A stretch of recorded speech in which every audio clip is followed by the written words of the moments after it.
better. I'd say that you're looking at running for president. Do it. Do it. Look at me. Do it. I will personally write you a campaign check now on behalf of this country, which does not want you to be president, but which badly wants you to run. I am officially running for President of the United States, and we are going to make our country great again. There's not going to be a President Donald Trump. I think that man will be President of the United States right about the time that spaceships come down filled with dinosaurs and red cake. Donald Trump has been saying that he will run for president as a Republican, which is surprising since I just assumed he was running as a joke. Donald Trump will not become president. I continue to believe Mr. Trump will not be president. Donald Trump will never, ever be president. Moderator, but apparently believes that Donald Trump is a clown. President Obama will go down as perhaps the worst president in the history of the United States! Exclamation point at real Donald Trump. Well, at real Donald Trump, at least I will go down as a president. You're never going to be president of the United States by insulting your way to Let's see, I'm at 42 and you're at 20. We have a key race alert right now. Donald Trump now has reached the number of delegates needed to clinch the Republican presidential nomination. So right now, Mr. Trump, to answer your call for political honesty, I just want to say you're not going to be president, all right? It's been fun. It's been great. I love you. But come on, buddy. Donald Trump, while we project, will win in Kentucky with its 8 electoral votes, in Indiana with its 11 electoral votes, West Virginia, Florida, Tennessee, Mississippi, South Carolina, Alabama, Kansas with its 6 electoral votes, Nebraska with its 5 electoral votes, and Wyoming with its 3 electoral votes, North Dakota with its 3 electoral votes, and South Dakota, Texas, Arkansas, Louisiana, the state of Montana, Missouri, Ohio, Idaho, North Carolina. I, Donald John Trump, do solemnly swear. Do solemnly swear.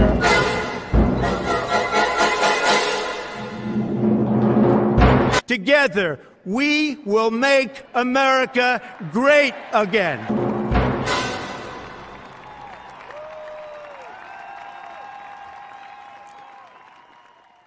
Hello, everyone. Welcome to another episode of CobraCast 199. I am your host, D-Day Cobra, and I'm happy to see all of you in the chat. This is the single most important show on YouTube. The single most viewed show on YouTube with 199 in the name. The most viewers, the most super chats, the most members, and we never have to shut our chat down for members only because almost everybody's already a damn member. Let's go. All right, how's everybody doing tonight? We got a lot to discuss, a lot on the table. I see people are already here. We got Lying Dogface Pony Soldier dropping some gifted memberships. Anima Chains dropping some gifted memberships. There's exactly just going to slip this casual 46 plus 1 in here. Thank you. Appreciate that. Lost Tale says, I got an Alex Jones rant in Discord. We're going to have to check that one out. There's a lot to discuss. A lot. Biden is, indicting people that are exposing his corruption. Elena Estrada gifting a D-Day Cobra membership. Look at you guys. The snake pit is ready to go.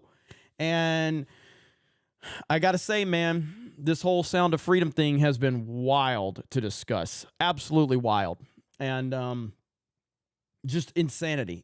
Insanity like I've never seen, and we're going to discuss all of that as well. So do not worry, my friends. Exactly gifting a membership. Vic Whiplash dropping 5 gifted memberships. Look at there. Jared the American, prayers for Alex McCarthy. He's 199 as well. Yes, we're going to talk about that tweet. Well, I got a lot to discuss tonight, man. This is a big This is a big night. There's a lot to discuss. Blaze Heart Panther, evening, Jeremy. Can we try to watch that Animat video or Animat video I linked you with last week? I'll put it in the Discord server and the timestamp. Yes, I believe we should watch that tonight for sure. So thank you for highlighting that for me.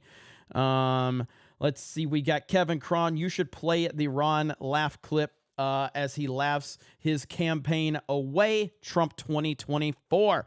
Yeah, man. It's bad. It's really bad. It's really, really bad. The DeSantis campaign's a disaster. A true disaster. K-Road says, Neocon Ron is trying to do Trump dirty by trying to create a clause that forbids the Republican nomination if you don't take a loyalty pledge. Slime. Yes. Ron DeSantis has completely fallen apart in my eyes.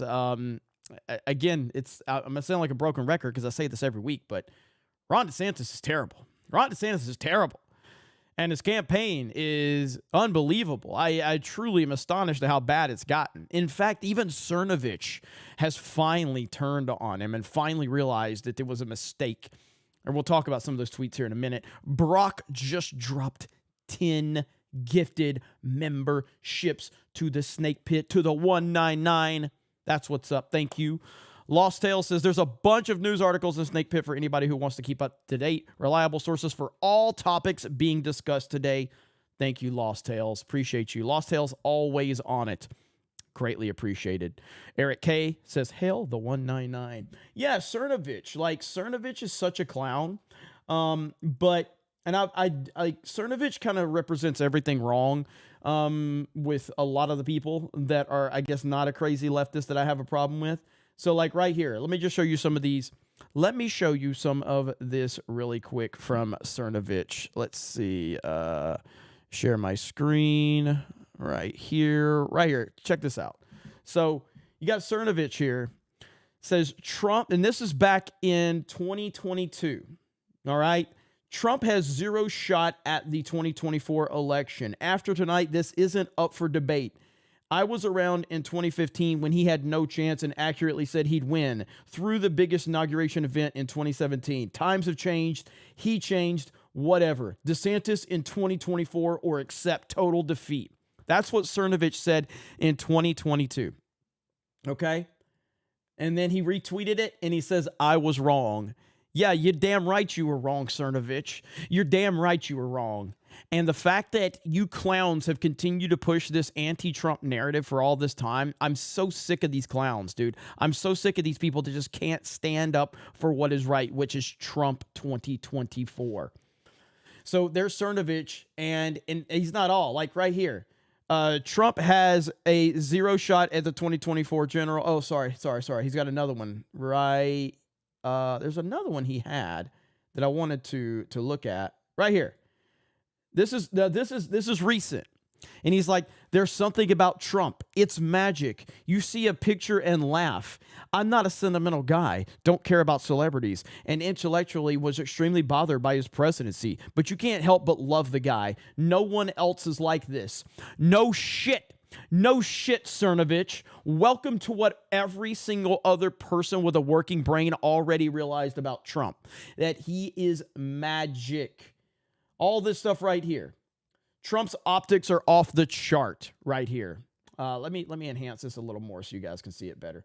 Trump's optics are off the charts. The UFC crew just refers to Trump as the president. They might have said former once throughout the night, and the crowd went nuts every time Trump was on screen. Trump is the people's president, and his visuals and has the visuals to back it up. And yeah, I mean, we all saw the picture with him and Joe Rogan. And again, let's remember Joe Rogan came out and said point blank, I won't have Trump on my show because I don't want to help that guy. I don't like that guy. Do you know what happened when Donald Trump showed up? Joe Rogan turned into a little bitty schoolgirl grinning ear to ear, fascinated at the mere sight of Donald J. Trump. I mean, that was a power handshake too. Let me see if I can find this Trump Rogan situation. I mean, that was you see, no matter what room Trump goes into, Trump is the alpha, okay? Trump is always the alpha. Right here. Here we go. Trump is always the alpha. Joe Rogan looked like a little schoolgirl that just saw his favorite hero.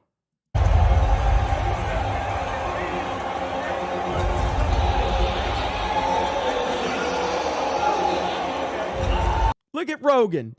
Rogan's just smiling like a little girl, but then he'll go on his podcast and he'll talk all tough. I don't like Trump. I'm not going to have Trump on my show. Meh, meh, meh, meh, meh. But sit there with the man himself and you are grinning ear to ear. Ear to ear. It's so funny.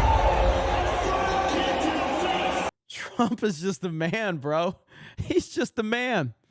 It was awesome to see, like, all those UFC fighters were going up to Trump, wanting to talk to him, wanting to meet him, wanting to shake his hand, show their respects, everything like that. And see, look, and Trump, like, pointed Rogan out. Like, he was like, I summon you, Joe Rogan. I am summoning you. Watch Trump right here.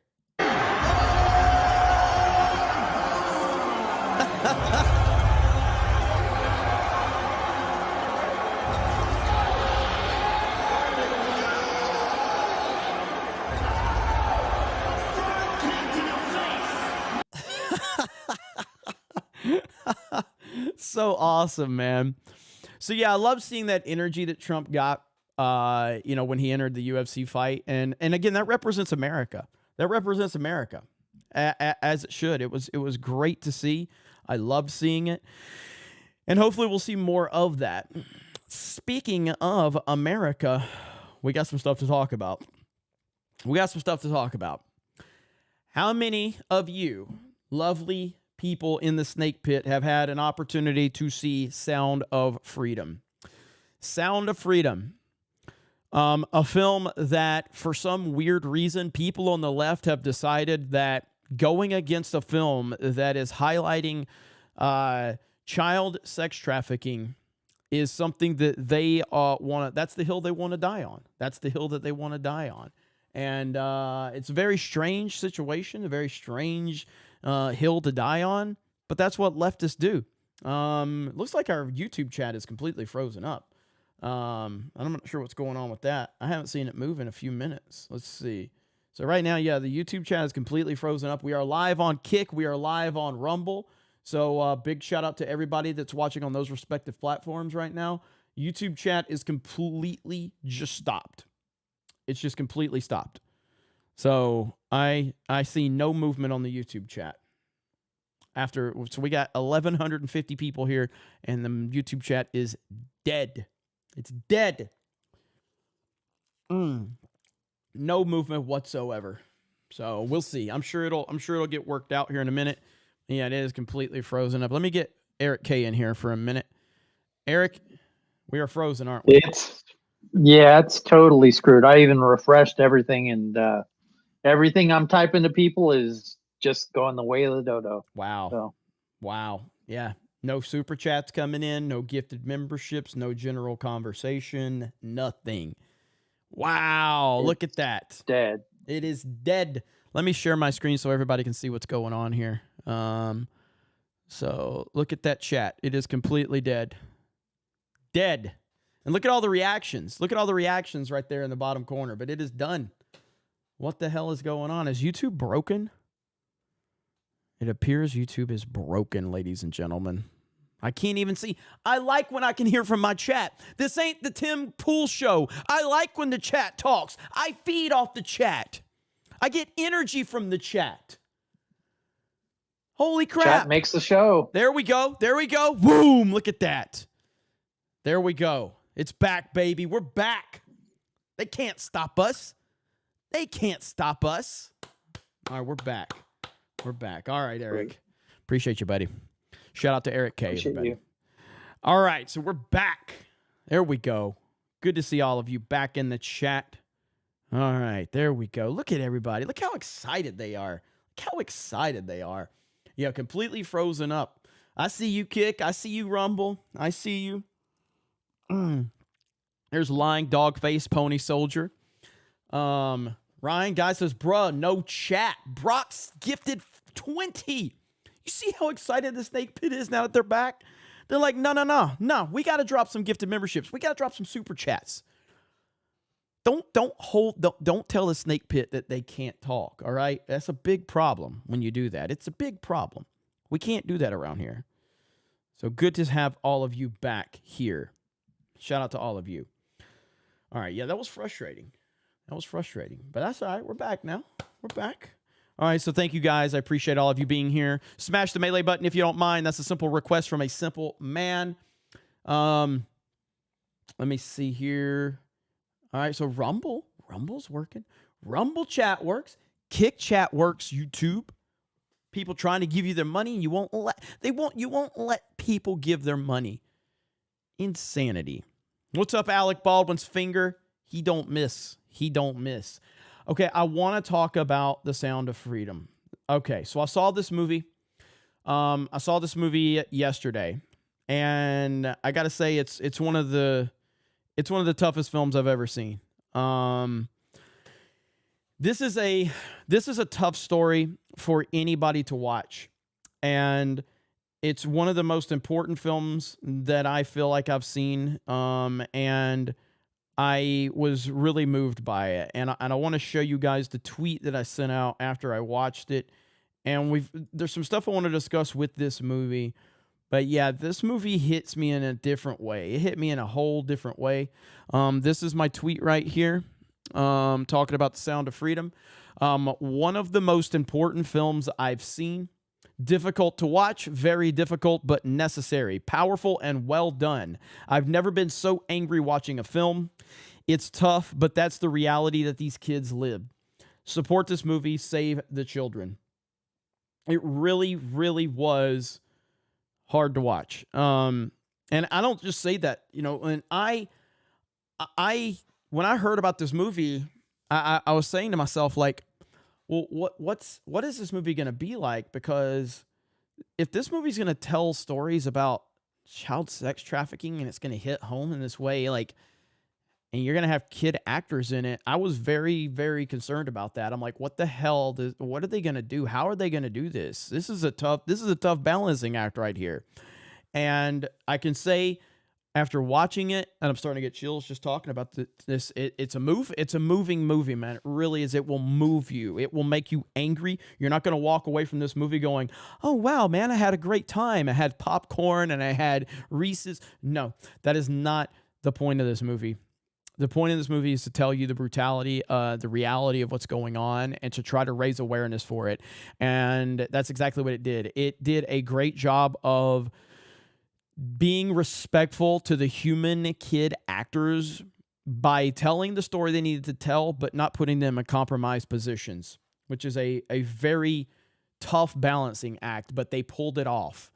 And because they pulled it off, now we have mainstream outlets just going at them, and we're getting stuff like this right here. Rolling Stone says, Sound of Freedom, the QAnon thriller about child trafficking, is designed to appeal to the conscience of a conspiracy-addled boomer. Are you kidding me right now? The same Rolling Stone said, thanks to a major marketing mistake, the award-winning French movie Cuties was accused of sexualizing young girls. It's actually a sensitive portrait of growing pains that deserve to be seen. The media is the enemy of the people. They are the enemy of the people. That is, if it's never been as clear as it is right there, I don't know what to tell you. I see Hayden Wayne in the chat. Shout out to Hayden Wayne and shout out to TJ for that 50. Appreciate that. The media is the enemy of the people. I'm telling you, as someone, and again, I think many of you may have already seen Sound of Freedom. I'm telling you, I've already paid for a lot of tickets just because I wanted to support this movie. So I have paid for a lot of tickets, more than a few, because I want to support this movie. I want to support what they're doing. It really is inspiring. And for those of you that have not seen this, I'm about to show you something. Now, I'm going to tell you right now, what we're about to watch is not going to be easy. All right? It is YouTube friendly. But after seeing the movie and what I'm about to show you, it's tough, man. This is tough. This is heavy duty stuff, what we're about to watch, okay? And before we watch what we're going to watch, Let me catch up on a couple of these chats really quick. But we're going to watch something, and it's tough to watch, man. But it's necessary to watch. TJ with a 50 went to see Sound of Freedom this evening. It was very heavy. Even had a psycho lefty cow decided to pick a fight with me. I used all the gamer words on her. She spit in my face and ran. Good thing she did, or I'd be in jail right now. Holy shit. Glad you're all right, man. That's fucking horrible, but not surprising, man. These leftists are losing their minds over this movie. And again, it don't help you at all. By going after the Sound of Freedom, this is a horrifically bad look. It's a horrifically bad look. And the thing I'm going to show you is going to confirm that 100%. This is a movie that it says it at the end of the movie. It says there are more people in slavery right now in the world than ever in human history, and a lot of them are children. I want you to think about that. Think about that right now. There are children that are enslaved right now, and nobody's talking about it.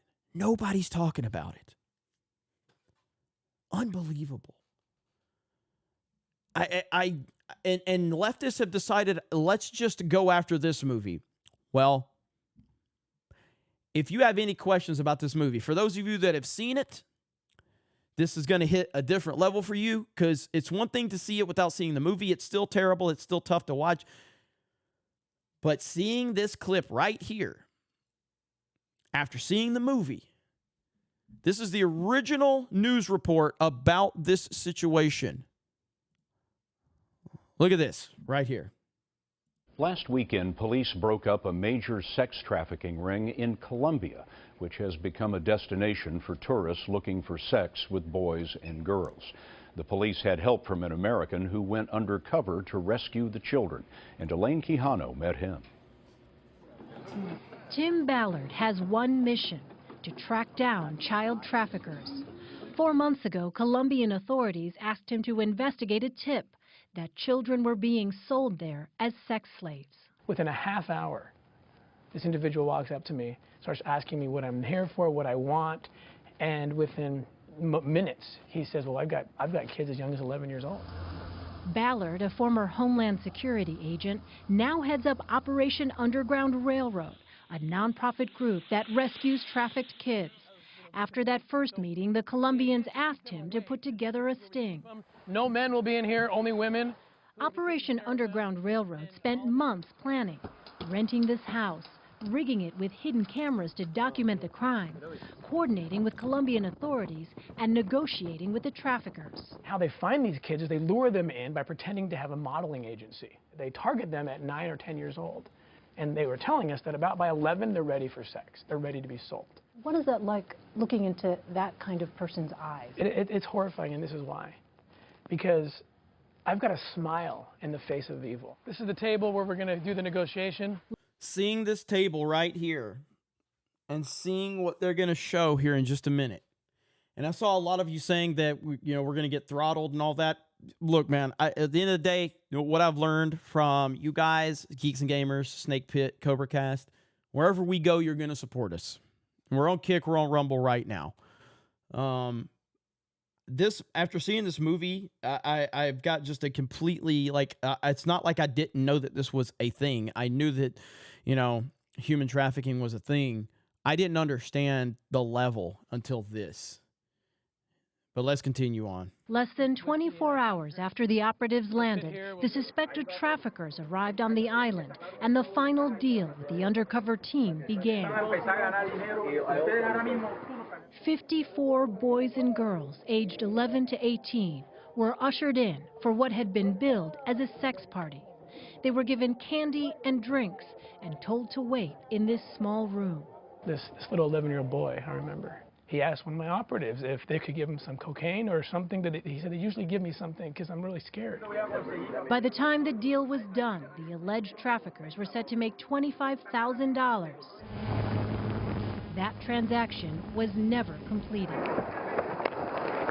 25 Colombian special operatives stormed the party, arresting 5 suspects, 4 men and 1 former beauty queen.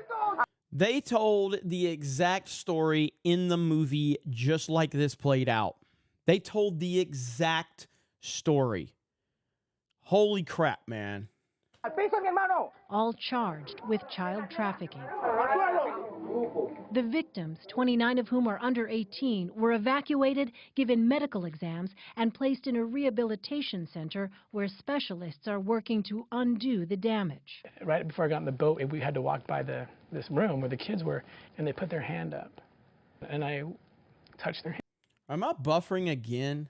Am I really buffering right now? Holy crap. You gotta be kidding me right now. You gotta be kidding me. Ain't no way.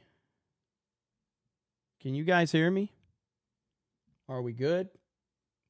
Yeah, we've lost like fucking 300 viewers.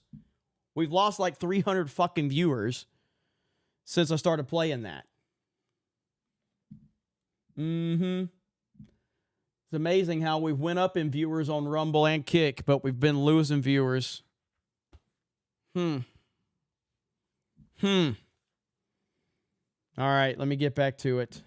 So frustrating, man. Oh, my goodness. All right, let me get back to it. Let's see. Let me get this screen pulled back up. Okay.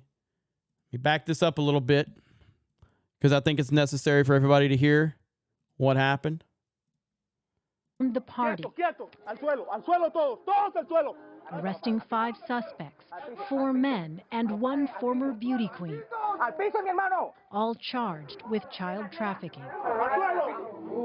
The victims, 29 of whom are under 18, were evacuated, given medical exams, and placed in a rehabilitation center where specialists are working to undo the damage. Right before I got in the boat, we had to walk by this room where the kids were, and they put their hand up. And I touched their hand and see that there's liberation now. Liberating 1 child at a time. Elaine Quijano, CBS News, New York. But hey guys, it's a white supremacist movie.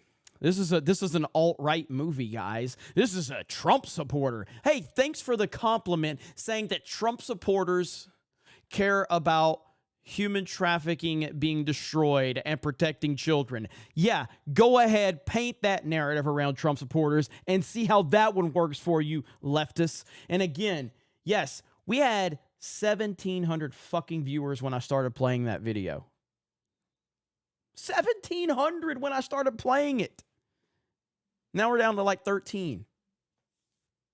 Huh. Interesting, don't you think? Shout out to everybody on Kick. Shout out to everybody on Rumble. I appreciate you guys. And yeah, views only went up on Kick and Rumble, interestingly enough. Funny how that worked, huh? Funny how that worked. Yeah, I heard that, Yellow Flash. I heard that. Let's see. Oh, Noculus 75 for 50. I haven't seen any reviews or discussions from Chris Stuckman, Grace Randolph, or Angry Joe yet. I constantly hear them asking their audience to support independent films and yet silence. Kudos to you and your team for covering it. Absolutely. It was a horrifically bad movie to watch, but a necessary movie. It's a good movie in terms of the structure and the way it's put together. It's just not an easy movie to watch. And when you see the reaction from all the crazy leftists out there, again, man, if you think this is the hill to die on, go for it. Be my guest, okay? Be my guest.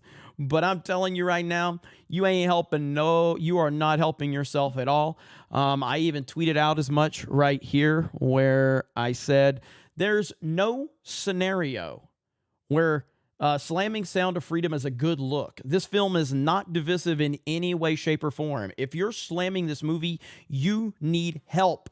Serious help. Save the children. Protect the children. Not a controversial topic. Not a controversial topic at all. And if you think it's a controversial topic, that's a you problem. And in fact, I retweeted this weirdo right here. So right here, Sound of Freedom is taking third at the box office, boosted by stellar word of mouth among its audience. Angel Studios has employed a pay it forward program, accepting donations that go toward purchasing tickets for others to claim for free.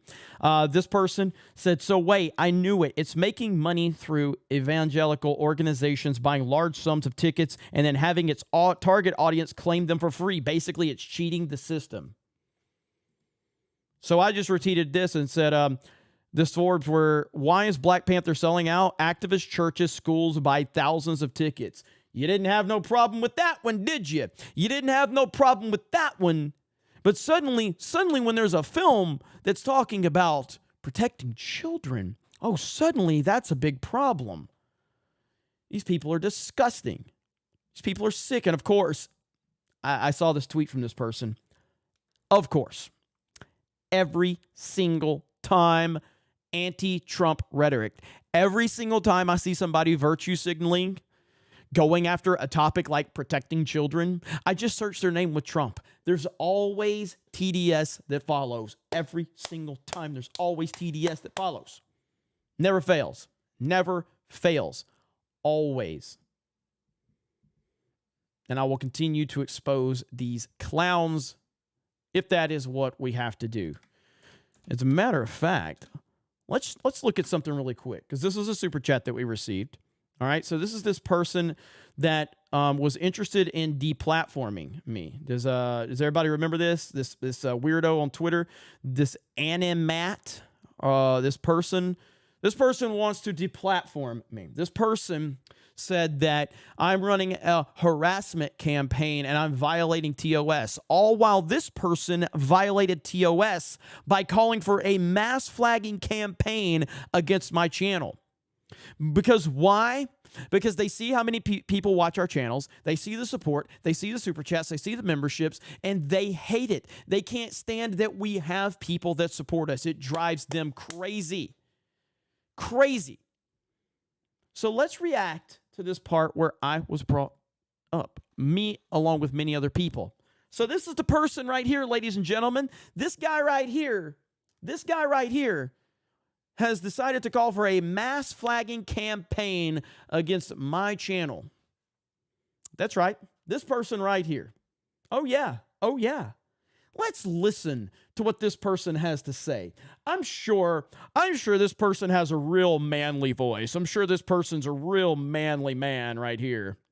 Musical numbers in a modern way is one thing, and could arguably be a big part as to what fuels these live action remakes. But another reason as to why this one in particular was so highly anticipated was because of all the actors that would portray these beloved characters. So with that said, do they actually do justice to who they portray? That depends. Amongst everything featured in this remake, the one who makes this distinguishable from this has been biggest such a non-empathic right actress would play the mermaid. You know what's the biggest problem with Ariel's casting here? It's not Halle Bailey that's the issue. It's all those sociopathic right-wing trolls who can never shut up about the color of her skin. Let's start off by stating the fact that the subject of Ariel's skin color is such a non-issue. In fact, anything that they complain about being woke is never a real problem. I mean, in an age where people are struggling with real-world issues like inflation, diseases, human rights violations, and more, the only thing that these far-right influencers do is obsessively complain about the most white privileged first-world quote-unquote problems that never actually harmed anyone, like Ariel's skin color in the Disney remake, which emphasizes how people who have a hatred for anything that they consider woke are both worthless to their community and neglectful of their own families. Guess they can never prove themselves to be a resourceful human being when they constantly throw a temper tantrum anytime they see two fictional people of the same sex hold hands and be happy. And considering that there have already been several women of color who played Ariel in other major Disney productions, having a black Ariel makes no difference because the character's skin color is irrelevant to who she is. It's the biggest proof that antagonizing the film or the casting by calling it woke is just a racist action. In fact, using the word woke as a derogatory term and opposing values of diversity and tolerance is racist. Over the years, it's evidently clear that the far right keeps repeating the word as a dog whistle in order to enable hate speech and white supremacist beliefs to radicalize their audience to become far-right extremists and go fuel. He just tied criticism of a Disney movie to that. This is why we keep saying they hate you. They hate me. They hate our guts. They hate us. They want us wiped off the face of the planet. The leading cause of violent crimes. And with how these people encourage dangerous behaviors like promoting hate speech and engage in targeted harassment with their code words, it highlights to why social media like YouTube should take more action against hate speech like mass reporting and deplatform channels that continuously attack what they call woke culture. Or at least take away their monetization, considering that no one should ever make a living off of breaking some of those websites' community guidelines. This is the guy who called for a mass flagging campaign on my YouTube channel, talking about following terms of service on YouTube. Those that preach the loudest have the most to hide. Also, isn't it ironic that despite their nationalism preventing them from becoming real men, these guys are so obsessed with their masculinity, yet they spend too much of their time whining about things that manly people would generally have no interest in, like Disney princesses. And yet, how they can never... Okay, let me... Okay, I know this is going to be a crazy idea for you, to this leftist that has made this video. Men, men that are men, they have kids. I know, it's a shock. I know. Men actually know how to talk to women and reproduce. And so when they see things in our culture that are being targeted towards children, they kind of get defensive about that. I know it's a crazy idea. I would imagine a leftist like you, a soy boy wearing a fucking fedora with a high... I couldn't talk this high pitch if I was squeezing my balls as tight as I could. I still couldn't hit the high pitched notes that this fucking clown is hitting. Okay? So I know it's shocking. It's a shocking situation to know that, manly men actually, that want to, reproduce with women, have kids. And then when we see Disney using all of this bullshit identity politics to try to indoctrinate children, kind of get a little defensive on that. Stop talking about anything and everything they hate shows how anti-woke people are mentally unhealthy. Instead of spending actual time to just talk about things that they unironically enjoy, or actually doing those things while minding their own business, they have this constant anger where everything they do must be an action that hurts who they view as their enemy. As if they are so miserable in their own lives that the only way that they can be happy is to make others more miserable than them. So not only does anyone with a hatred for woke culture as an unhinged bigot, but they also have clear personal and emotional problems that they refuse to stabilize due to their dangerous political values. So if Halle Bailey's Ariel makes you upset because you're not smart enough to look beyond the color of her skin, you don't need a platform. You need a doctor. Oh, I think I speak for everyone when I say that needed to be said.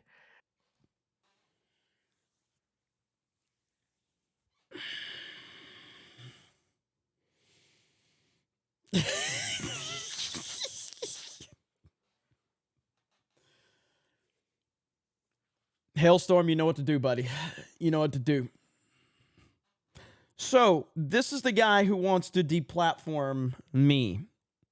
This is the guy who said we should mass flag my channel to get me taken down.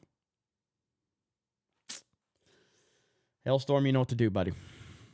That's enough of that clown, though. That's enough of that clown. Holy crap. What a this is just unbelievable. They always look the same. Every single time. They always look the same. It's amazing. It really is amazing. I saw, I think Alec Baldwin's finger dropped a 10, said it's Apple user. Jeff Hill says the media has fallen and has gone totally off the rails. It's like ever since Trump was president, if this movie was made 20 years ago, I would have think the media back then with the crazy world we live in. Yeah, I mean, the media has fallen. It's really impressive how far the media has fallen. It really is. And, you know, but there are people in this world that have some balls. People like Dana White. I put this on Twitter. This is how you have to respond to these clowns right here. This is how you do it right here. This is the template to just destroy these clowns. The tension between those two and kind of the racial undertones and all those things. How do you... What were the racial undertones? Drigga says he's the real African fighter, and so, you know, Israel dropped some N-words in there tonight. So what was the racial? Who did? Who dropped the racial? Israel was saying over and over, yeah. He's black. 50 N-bombs in there. Okay, he's black. Who gives a shit? I was going to say, so you don't have any concern about the way the build-up, the tension between those two? I could care less. This is the fight business. Israel Adesanya can say whatever he wants to say. Who gives a shit? Why, are people bitching about that? Some people, of course they are. Oh, fucking A. All right, got it. Yeah. Too fucking bad. All right. Yeah. Yes. That's all it takes, man. That's all it takes when you have these clowns doing this. That's all it takes. Just be like, so? Who fucking cares? Who fucking cares? I don't care. Do you care? Is it bothering you? Okay, well, I don't fucking care. Like, we have to get to a point. Imagine if Dana White, if he or someone with his mentality was running the NFL, was running the NBA, was running NASCAR. You know, could you imagine how good those sports would be? And again, it's not about like Dana White doesn't sit there and say like, hey, you guys can or can't say this. Like, he's like, you want to wear BLM? Wear BLM. You want to wear MAGA? Wear MAGA. I don't care. You do what you want. That's how the world should operate. There shouldn't be any kid gloves around certain groups of people or certain things or whatever. No, just say what you want, believe what you want, and let the chips fall where they may. But yeah, Dana White is the fucking man. Brock just dropped 50 more gifted memberships. Brock, my man. Holy crap. Brock's dropped like almost 100 tonight, I think. Holy crap. Let's go.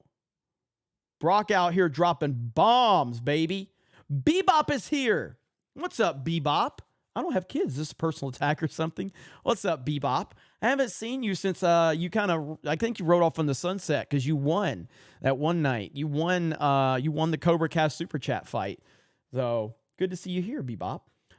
Even though you might win in the Super Chat fight, Brock has got a massive lead on gifted memberships. A massive lead. Alec Baldwin's finger for 10. He's an Apple user. Lost Tale says he literally sounds like your old SJW voice. Yeah, he does, as a matter of fact. Steve says, fastest chat ever. I love how fast the chat is here. I love it. I saw some, so, by the way, oh, can I say something real quick? I can't. You guys are smart enough to kind of put 2 and 2 together, okay? Matter of fact, I'll put something up on the screen, okay? I'll put something up on the screen, all right? As I'm talking to you about something. I'm going to put something up on the screen. I got to find it really quick. So if you can give me just a minute, I'm going to put something up on the screen. And we'll talk about it, okay?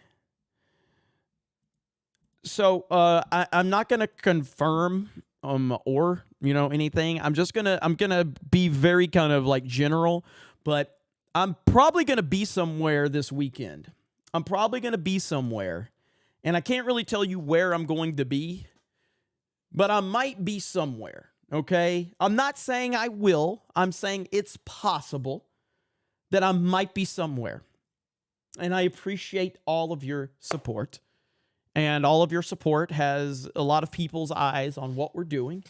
And so I might be hanging out somewhere this weekend, and maybe I'll have some footage, maybe not. But again, I can't say for sure of where I may or may not be.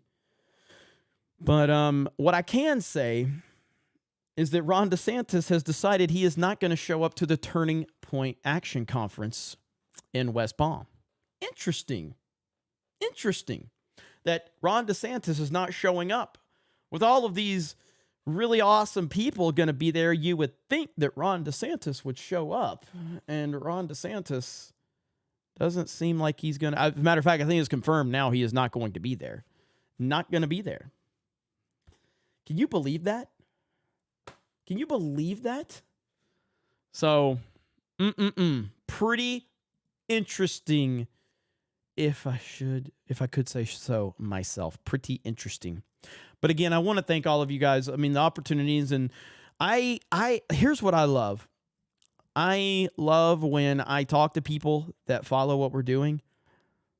No bullshit. Like, people love our chat. They love the enthusiasm, and I hear them talking about it, and they see the enthusiasm. They see how much, you guys, participate in the chat, and they love the enthusiasm from the CobraCast Geeks and Gamers chat. So you guys make a difference. I want you to know that when people are paying attention, and again, I do know, like, I probably focus on my chat more than most. Not to say people don't, because a lot of live streamers do, and I've learned from a lot of live streamers to get to this point. So I've learned from a lot of people, but what I have learned through all of this is that as an independent person, your chat is your lifeline, and you go as they go. They will take care of you, and I just like the back and forth. Like, when my chat froze up earlier, I felt lost. I'm like, okay, this is weird. My chat. I need my chat. I need to feed off of my chat. And so I love you guys for that, man. It's good stuff. Yeah, right here. Here's from Jack Posobiec. Ron DeSantis has officially declined the invitation to attend Turning Point Action this weekend in West Palm. So right there it is from Jack Posobiec. Ron DeSantis officially declining the invitation. And of course, there's your lineup right there. So pretty good lineup, I would say. So pretty good lineup. Oof. And by the way, Trump is like leading in Florida in the polls. He's beating DeSantis in Florida now. Oh my goodness. It's bad. It's really bad. It's amazing how bad it's gotten. And it's getting worse by the day. I'm blown away. But here we are. Another day, another DeSantis disaster on our hands. And I say that as someone that's always liked Ron DeSantis, but he has done this to himself. And Trump's not slowing down. You know what I mean? That's not happening. It was never going to happen. But as I said, there was no scenario where Trump was actually going to lose. There was no scenario. There was no scenario where Ron DeSantis could defeat him. There's none. Now, of course, they want to take him down. We all know that. But it's just not going to happen. And now we have this latest news. Where's my bookmark at? We have this is insane. How do we live in a world where, again, if you let them get away with one thing, they're just going to keep doing it. We're at a point in time now where the Biden campaign is just literally just laughing in our face. Look at this. Look at this. When he heard that Joe Biden was going to be running for president, that alarmed him because he knew how compromised Joe Biden would be. So he met with 2 prosecutors from the Southern District of New York and 4 FBI agents in Brussels for 2 days in March of 2019. What's interesting about those individuals, one of the prosecutors from the Southern District of New York is the same prosecutor that prosecuted Patrick Ho, the money launderer that paid Hunter Biden $1 million to defend him. And in that trial, he prevented the name of Biden's from being brought into court. Also, one of the FBI agents was the same agent then that signed the subpoena from the Hunter Biden laptop. So, you know, what Dr. Luft has shown is the same financial transactions, the millions of dollars, the $100,000 per month retainer for Hunter, $65,000 for James Biden, paid by CEFC. He's got a wealth of information, but they never followed up on that meeting. Instead, they arrested him in Cyprus to silence him. They could have gone to Israel. He resides in Israel. We have extradition treaties, but they instead arrest him in Cyprus. Now, he's literally fleeing for his life right now. He's on the run. He's an important witness. He needs to be granted immunity to be able to testify and tell his story.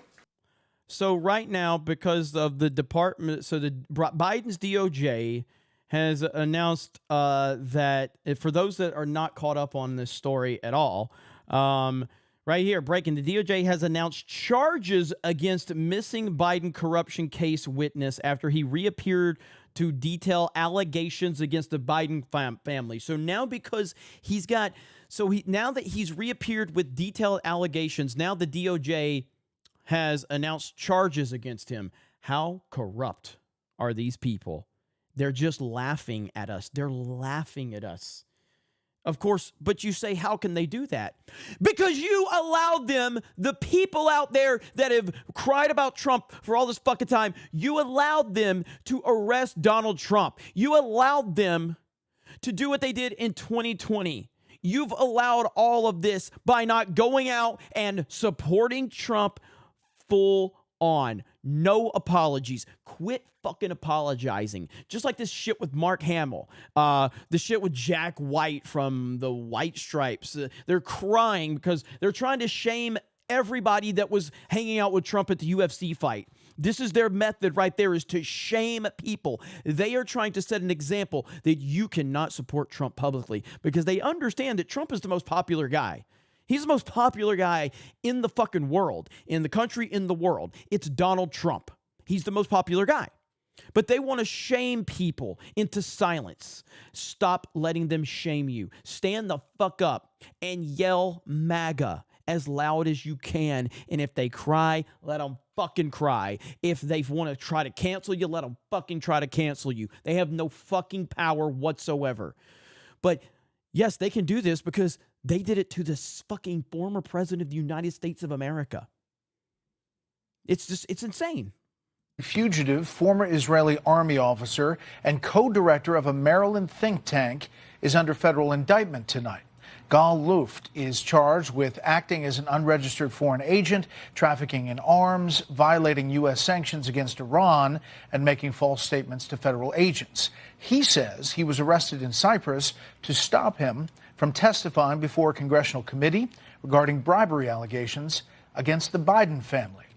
Luft makes those allegations in a video obtained exclusively by the New York Post. I, who volunteered to inform the U.S. government about potential security breach and about compromising information about a man vying to be the next president, am now being hunted by the very same people whom I informed and may have to live on the run for the rest of my life. Luft calls the charges against him completely political. We'll follow up with lawmakers on Capitol Hill on this investigation. Insanity. Insanity. Brock dropped 20 more. Brock has dropped like at least 110. Brock has dropped like 110 minimum. Holy crap, Brock.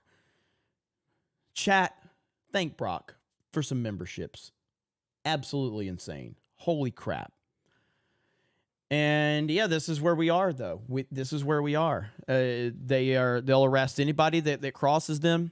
If you think that the Biden crime family, if you think they're just respectable people, holy crap, you probably have a problem with the Sound of Freedom movie. Like, who actually supports Biden at this point in time? Like, I know there are people out there that hate Trump, so they'll hate vote against Trump, but who actually supports Biden? Like, there's not that much hatred for Trump. Like, I understand Trump is equally I say he's the most popular guy, and he is. He's also the most hated guy. He is the most hated guy. But there ain't that much hate for Trump to offset his love.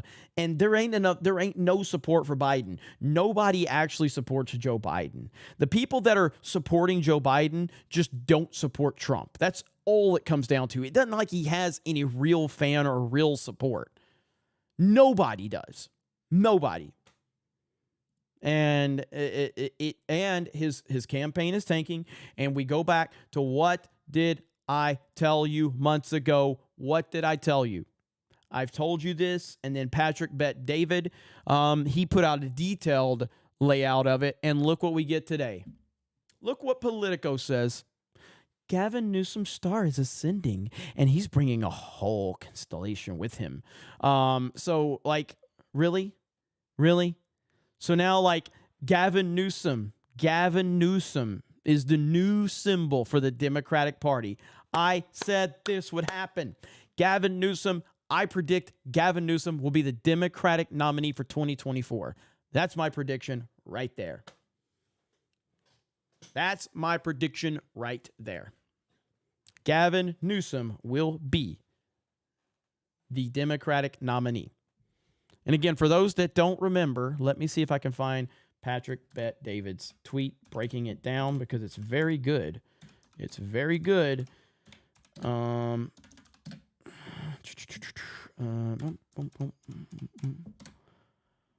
Let's see if I can find it. Yeah, right here. I've talked about this a few times, and I think it's a really good breakdown of it. 2024 strategy to have Newsom replace Biden. Have Newsom go around defending Biden, selling Biden's record. Shows loyalty. Have him constantly attack DeSantis. Both of these things are happening. Dems are convinced Trump will be forced to drop out. 3, if Biden doesn't step down, have mainstream media attack him. This is happening right now. It's already happening. Step 4, once Jill notices these endless attacks, have a private meeting with Biden, sharing strategy to save face if he steps down. Multiple documentaries showing him as a modern-day FDR. Have a book deal, defend his legacy, pardon by Newsom if he's a fan. Choose one of the few options to step down due to health. Jill and I prayed and we want to spend time with our grandkids. We fixed everything Trump broke. Now it's time for someone else to do it. Hillary will lose her mind, but what's new? Divide DeSantis and Trump, that's happening. Newsom becomes 47, actually 48, because, in order to prevent Kamala from backstabbing, let her become the first female president for a split second when Biden steps down. There you go. And he says, remember, this is only, he said at last, and last but not least, it's very likely that none of the above will happen, which is why it's called a prediction. Remember, only the paranoid survive. And I think it will happen, though. I don't see any scenario where Joe Biden is mentally fit to run for president. He already isn't, by the way. But I just don't see a scenario where they can actually roll this man out and weekend it Bernie's him again to the presidency. His stock is falling so fast, and Trump's is rising so fast. Trump is out of this world. His popularity is out of this world right now. And I don't think that's going to change. And Biden has just becoming incredibly irrelevant right now. So who's the guy you would look at to say, like, oh, okay, well, then you know what it is? It's Gavin Newsom. Like, again, Joe Biden was on the beach this past weekend and nobody cared. This is what happened when Donald Trump walked into the UFC event. This is a rock star. That's a rock. Look at the people standing up. That's a rock star. I mean, come on, man. That's badass. That is badass. You got Kid Rock playing in the background. Like, the energy in that place just goes insane at the mere sight of Donald Trump. Is that going to happen when Joe Biden walks in? No, not even close. Not even close. So I just don't see it. I don't see it. And here's another angle of it, just so you can see the energy, the enthusiasm. When this guy walks in the door, everything goes crazy.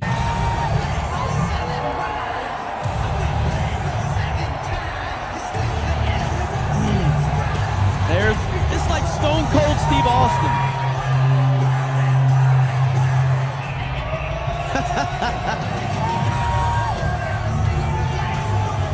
Look at that, man. Look at people are going crazy. It's like Attitude Era Stone Cold walking in the fucking building, bro. It's so good.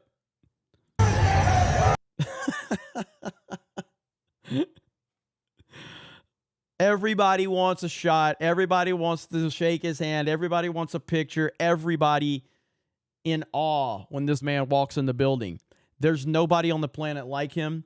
There's no one that brings that energy. There's no one that brings that charisma. There's no one that brings that enthusiasm. And he's already done it for 4 years, giving us the greatest economy, giving us historic peace deals, giving us low gas prices, shoring up immigration, respectable around the world, no new wars. That's what he gave us. We've already seen it happen. We've already seen it happen. So, all right, you guys have been crazy tonight. Let's read some super chats. We are an hour in. I think you already got, so Hailstorm, where the hell did Hailstorm go? He's probably working on it right now. By the way, I want to show this before we read super chats. I want everybody to say an extra prayer for our good buddy, Alex McCarthy. Alex McCarthy has been going through some shit, man. And this has been on and off for years for Alex. But this tweet right here, hey guys, this is Alex's dad. Alex just wanted everybody to know that he is still doing well. He had surgery. It was supposed to be an overnight stay, but the surgery went horrifically wrong, and he suffered what they're calling reperfusion injury. So he's basically can't use his arms or legs. And so he's had a lot of problems. He was on a ventilator. And he's waiting to go to PT hospital to go to work. His arms and legs. He loves Geeks and Gamers. So Alex has been in physical therapy on and off. He's been in multiple surgeries for years now, years and years. And he's always keeping us updated. We've seen videos of him in rehab and everything like that. And so just wanted to give a big shout out to Alex and his family. I hope he's doing well. I hope he's watching this if he does get a chance.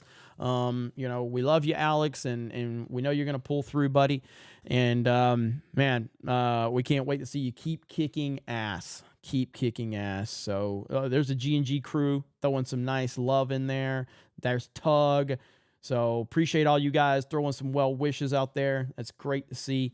And, Alex, on many of occasions, man, has just been out there like fighting for Geeks and Gamers, fighting against people calling us all these names and labeling us all these things. And Alex is good people, man. So I hate these going through this, man. I really do. And it's been an on and off thing for a long, long time. So shout out to you, Alex. Keep kicking ass, brother. It's going to be all right. Pat Jack has gifted a subscription over on Kick. Thank you. Brock just dropped 50 more memberships.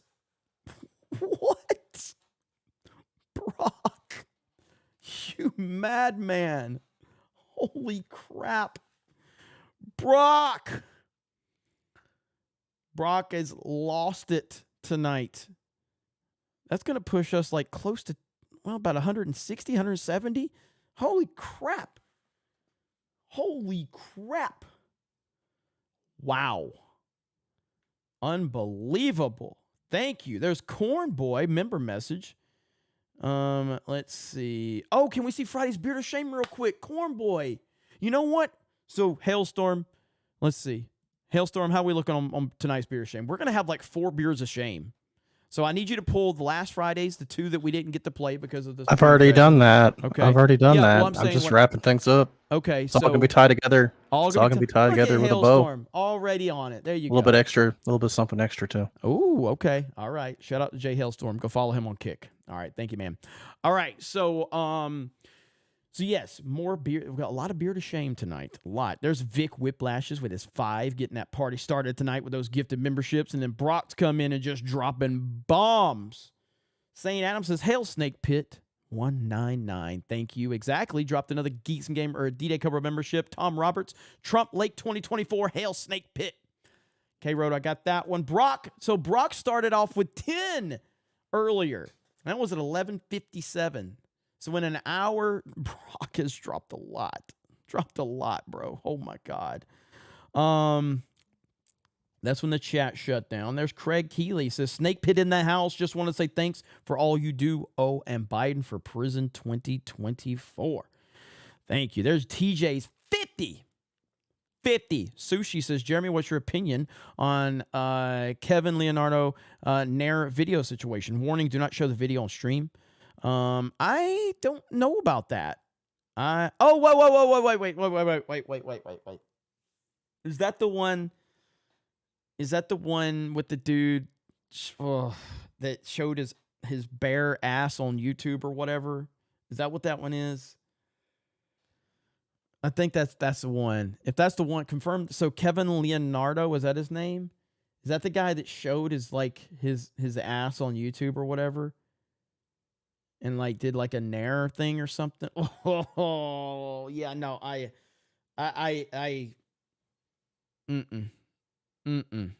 There's no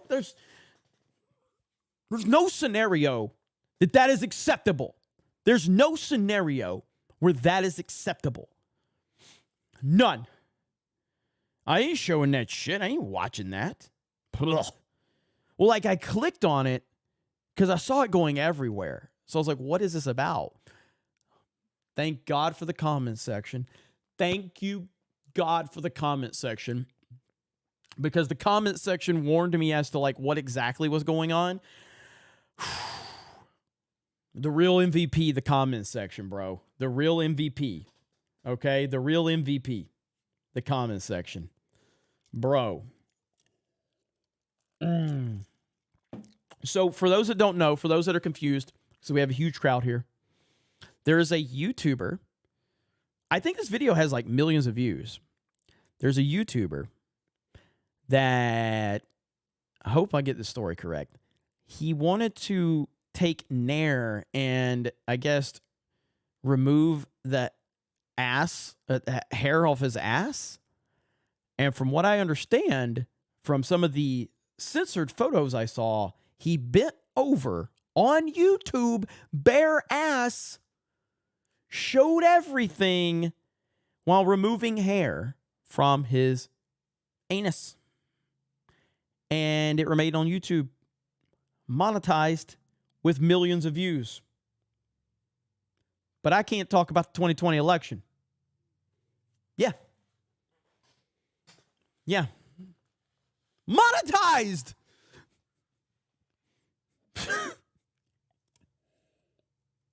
Fully monetized with millions of views.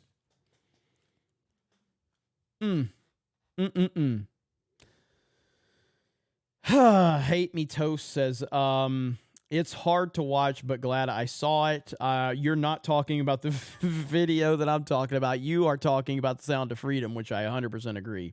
Coeli says, just hearing the topic of the movie itself makes me sad and angry. I can imagine, I can't even imagine or know how to handle myself if I go watch this movie. Here's what I would recommend. And let's get off the topic of that fucking weirdo that we were talking about from YouTube. And let's get back to The Sound of Freedom. I would recommend if you... I fully most situations I'm gonna call you out. And look, I'll call myself out. I've said this 1,000 times. I am a literal bitch when it comes to sad animal movies. I'm sorry, okay?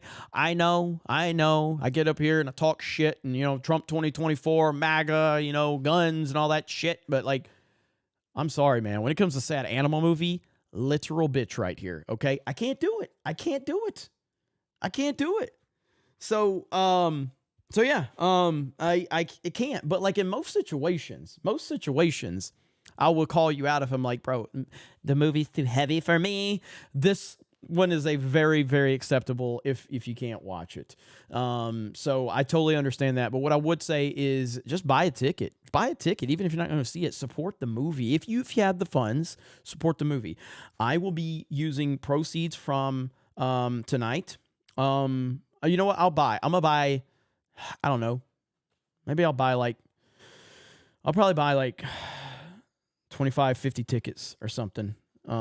Just locally here. And, just in the name of CobraCast 199. So, your chat revenue and all that, we're going to a good cause. So yeah, we'll buy 50 tickets or something like that. So, I've already bought several.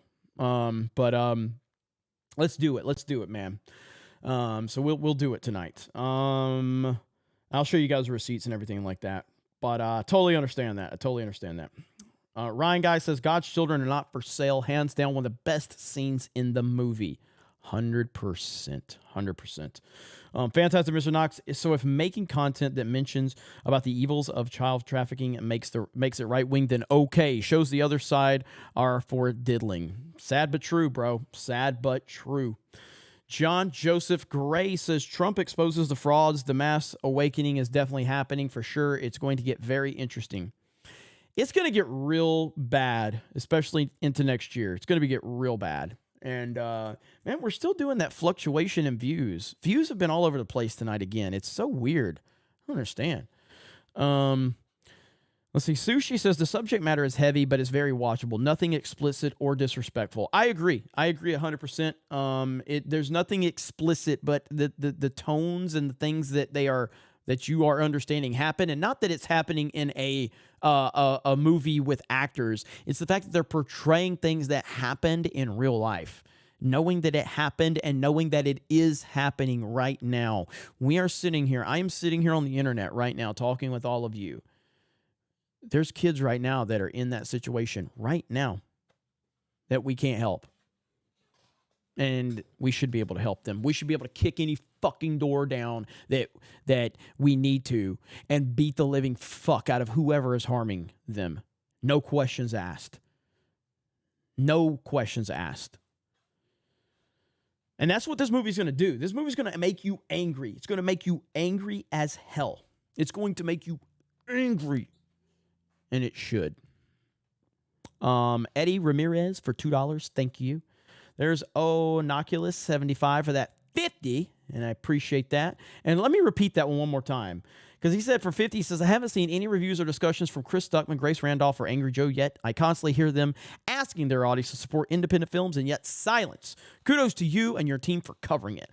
John Campia got a super chat the other day, and point blank, he said, I'm not interested in the film. This is a man that covers movies for a living. That's what he does. He covers movies. And he point blank said, I have no interest in this movie. What? Like, he just completely dismissed this movie as just, I don't have any interest in this movie. Bro, get the fuck out of here, man. Disgusting. Now, I want to shout out Jeremy Johns. I want to shout out Critical Drinker. I know Nerdrotic's watching it, so some of the big dogs are out there watching it. But yes, pay very close attention to movie reviewers that preach about going to support independent movies and preach about, supporting all movies. Pay very close attention to some of them that are not going to watch this movie. And I'll tell you exactly why they're not going to watch this movie. There's two reasons. Number one, well, they don't want to expose themselves as being the creeps that they are. Number two, they're terrified to tell their audience, which is more realistically what is happening here. They are scared to give a positive review of this movie to their audience. That's it right there. They are scared because there is this narrative out there that it's a QAnon movie and it's a right-wing movie, it's a MAGA movie. Okay, yeah, go ahead and build the narrative that a movie about protecting children from sex trafficking is a MAGA movie, thinking that's going to hurt MAGA. Holy crap. And Brock just dropped 20 more. We are closing in on 200 new memberships tonight. Vic Whiplash for 20. Fun times here in Michigan. A Michigan court has ruled that improper use of pronouns is a felony with a massive fine. What? No First Amendment of the U.S. Constitution? That's starting to sound like Canada, man. That's starting to sound like Canada. Holy crap. Wow. That's insane. That's insane. I'm sorry to hear that. I'm going to look into that. That's crazy, but it's creeping in. It's creeping into America. But yeah, so a lot of these movie reviewers are scared. They are scared to review the movie because they don't want to give a positive review to it because their audience is going to eat them alive. That's it. Let's see. Lost Tale says 80,000 children missing at the Mexico border since Biden took over. Children are the highest level of currency for the elites. It's sad, but damn true. Sad, but damn true. Ryan Guy says, weird how the mainstream is going hard against this movie, almost like they don't want people to think about this subject. They are going all out to disrespect this movie. And right now, Sound of Freedom is at $40+ million on a $14 million budget.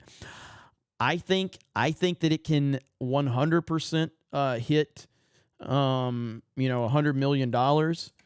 You got this right here. Let me show you this one, because again, it just shows you how awesome this dude is. Right here, when you got people like this with balls of steel,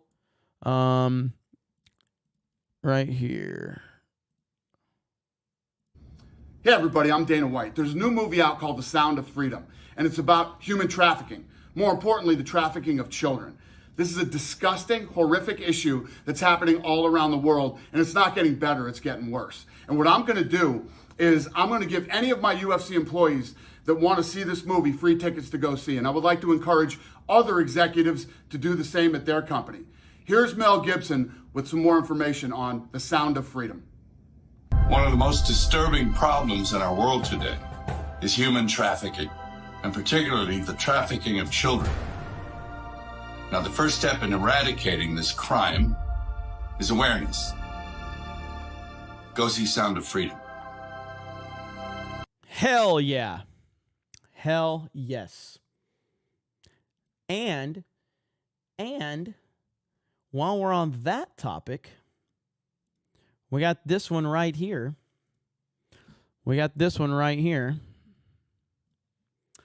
Jack White slams disgusting Mark Wahlberg, Mel Gibson, and more for interacting with fascist, racist piece of shit Donald Trump. And so Mark Hamill responds with, I'm with Jack. So I responded and I said, Mark, as someone that grew up loving the character Luke Skywalker and being heavily inspired by the original trilogy, I just want you to know that I would pick Trump any day over you. It's really not close. Hashtag Trump 2024. And I want Mark Hamill to hopefully see that. It's got 2,300 likes. I hope Mark Hamill sees it. I hope he retweets me. I hope he calls me every name in the fucking book. Mark Hamill is a piece of trash. And I am so tired of them trying to shame people for supporting Donald Trump. I'm so tired of it. And as I've said many times, I would love to meet Mark Hamill at Star Wars Celebration and bring a picture of Donald Trump for him to sign and just to see his reaction. Because you know he would lose it. So yeah, Mark Hamill, piece of trash, a piece of garbage. And I'm happy that he's getting a lot of backlash off of that. As a matter of fact, we got this one right here. I was just talking about Patrick Bet-David, and he was talking about it. This is the type of stuff we need, man. We need people out there talking about it. Look, whether you're a parent or you're somebody that has younger siblings or you got nephews, nieces, or you're just concerned about the direction America's going to, you have to go watch the movie Sound of Freedom. We were in Bahamas, and we couldn't find a movie in any theater. And then finally, we found a spot. We put the kids in the other room to watch Indiana Jones, and then we sat there ourselves and a few others. And from the beginning of the movie, you're going to feel the pain, the rage. There's going to be so many unique emotions you're going to have with the opening scene on what happens to the brother and sister and the father, and you're going to say, that's real.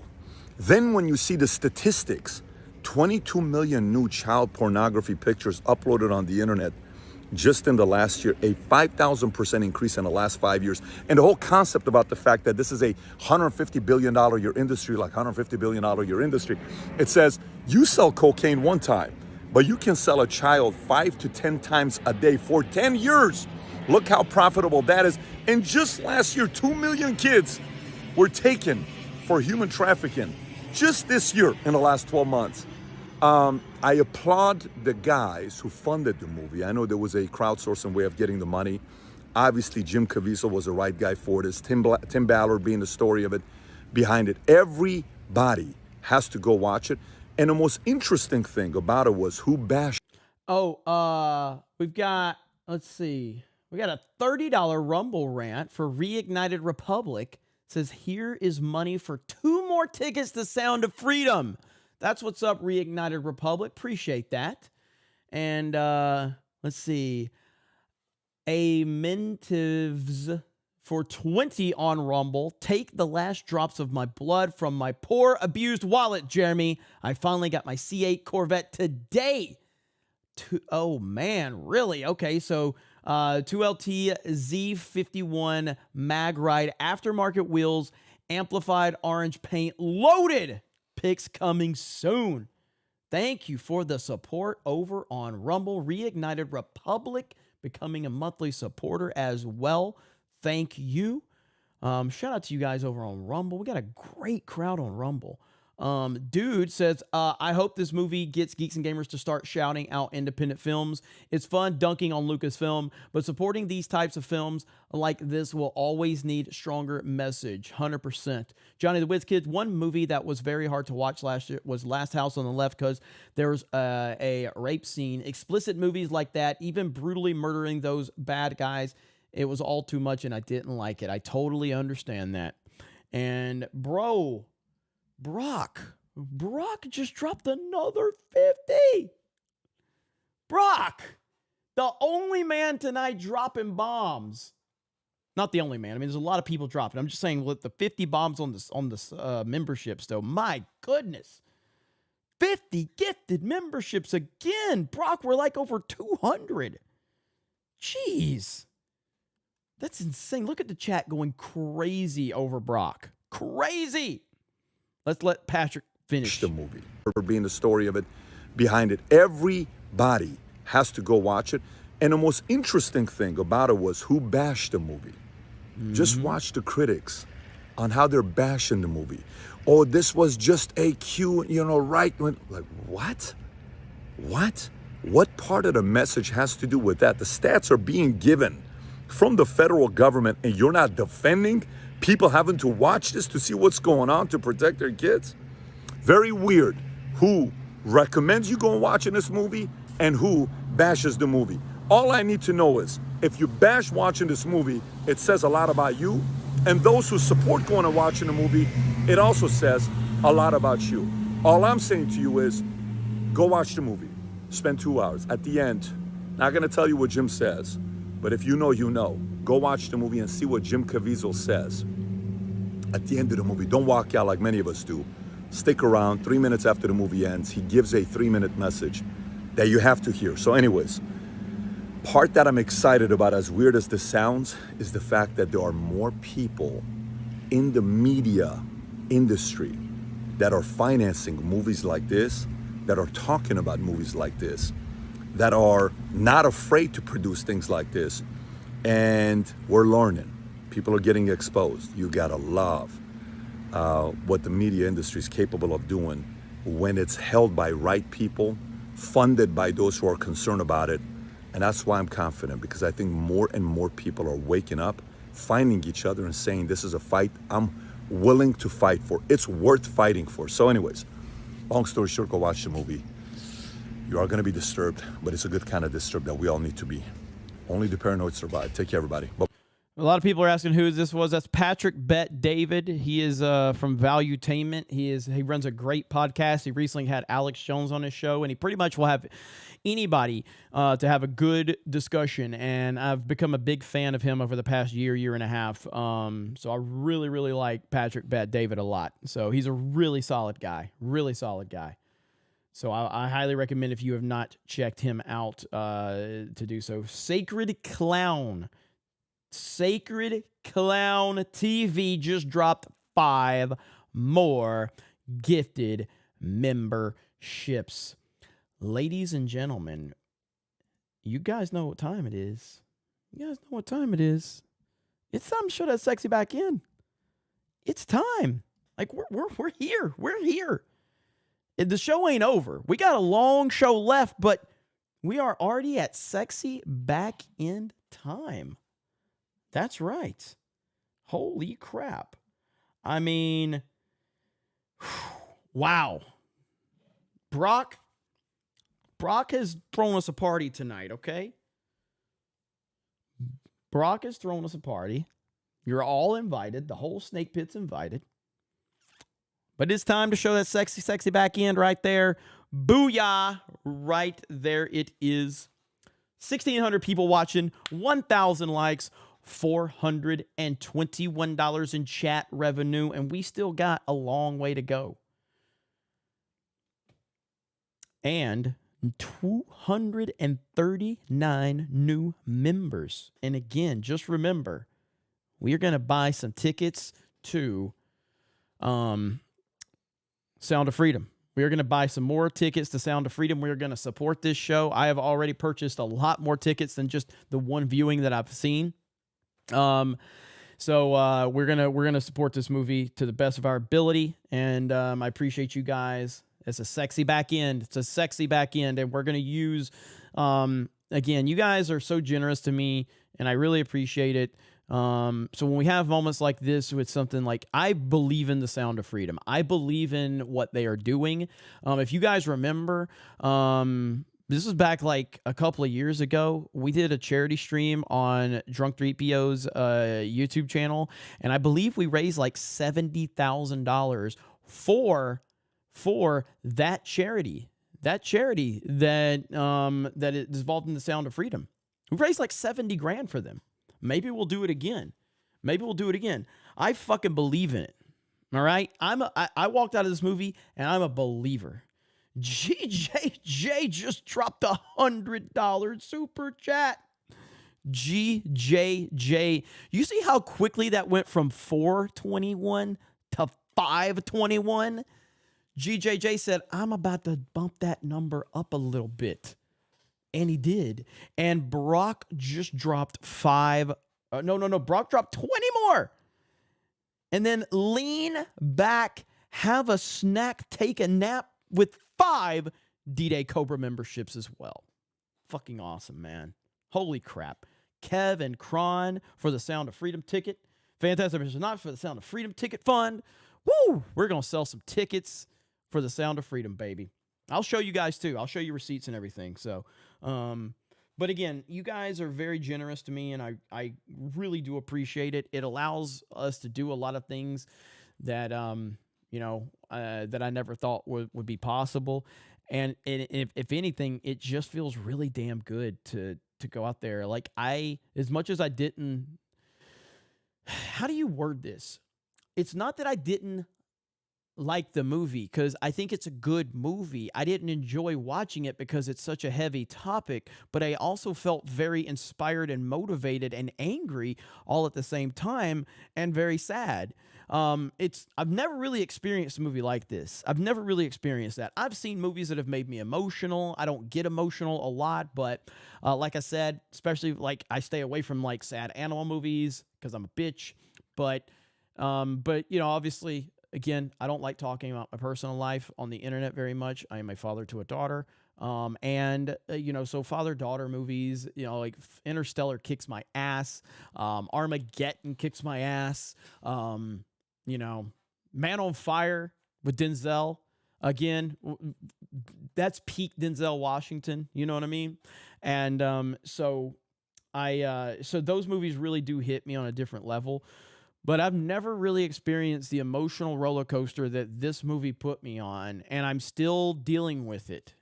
I'm still dealing with it, and I'm very motivated and inspired to try to do something else to help, even if it's in a small way. You know what I mean? So, but yeah, good stuff right there, man. So shout out to all of you for help and support. And like I said, I will show receipts for whatever we're able to do. And yeah, Man on Fire. Whew, I haven't seen Man on Fire in a long time. BMOT253, welcome to the 199, my friend. Thank you. Yeah, Man on Fire. If you've never seen Man on Fire, that is peak Denzel Washington. I don't know if Denzel could ever top Man on Fire, especially the second half of that movie. And I kind of, honestly, after watching Sound of Freedom, I might get some therapy by watching Man on Fire. I might get some therapy by watching Man on Fire, because holy crap, man. Denzel goes full ham on that one. Denzel goes off. It is something to watch too. Onoculus 75 for 50.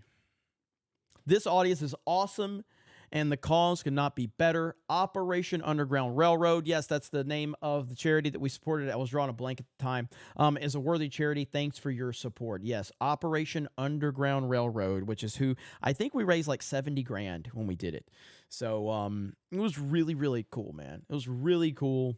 And seeing that was the charity. And of course, I can't wait for Jay to get back. Drunk 3PO. Shout out to Drunk 3PO. He's got some business to tend to with his book. And when he gets back, I'd love to talk to him a little bit more about this. And kind of, I'd love to give his perspective on it, because he knows a lot about a lot of that, So Sophie says, when I read The Lovely Bones, the edition I had with missing kids' pictures, I could not watch the film after the book. Hail 199. Thank you, Sophie. And I'm not done. I'm going to go back. We're just at that sexy back end right now, so I had to show that off. We still got a lot of beards of shame, okay? And so we ain't going nowhere. So smash that melee button. Settle in. Let's continue talking. Let's continue discussing all of the topics going on in the world today. Let me catch up a little bit. Got that one. Bob R said it last time. We are being attacked, says Bob R. Yeah, when my stream was lagging up there a little bit. So for those that were here the last few times in the last few weeks, I did have the internet company come out here, and they ran some tests. Everything in the house, everything was good. All the readings were good. They did tell me, and I'm not familiar with this terminology at all. I don't know if we have any super tech people in the chat that can tell me to make me understand what this is, but they said that there's an issue with the node, which is like a bigger issue with the data connection or something in the general area. The node, I don't know what that means, but he said he's reporting it to their supervisors. There's an issue with the node. I don't know what that is. I've never heard that before. So, yeah, so make Jeremy's node great again. Node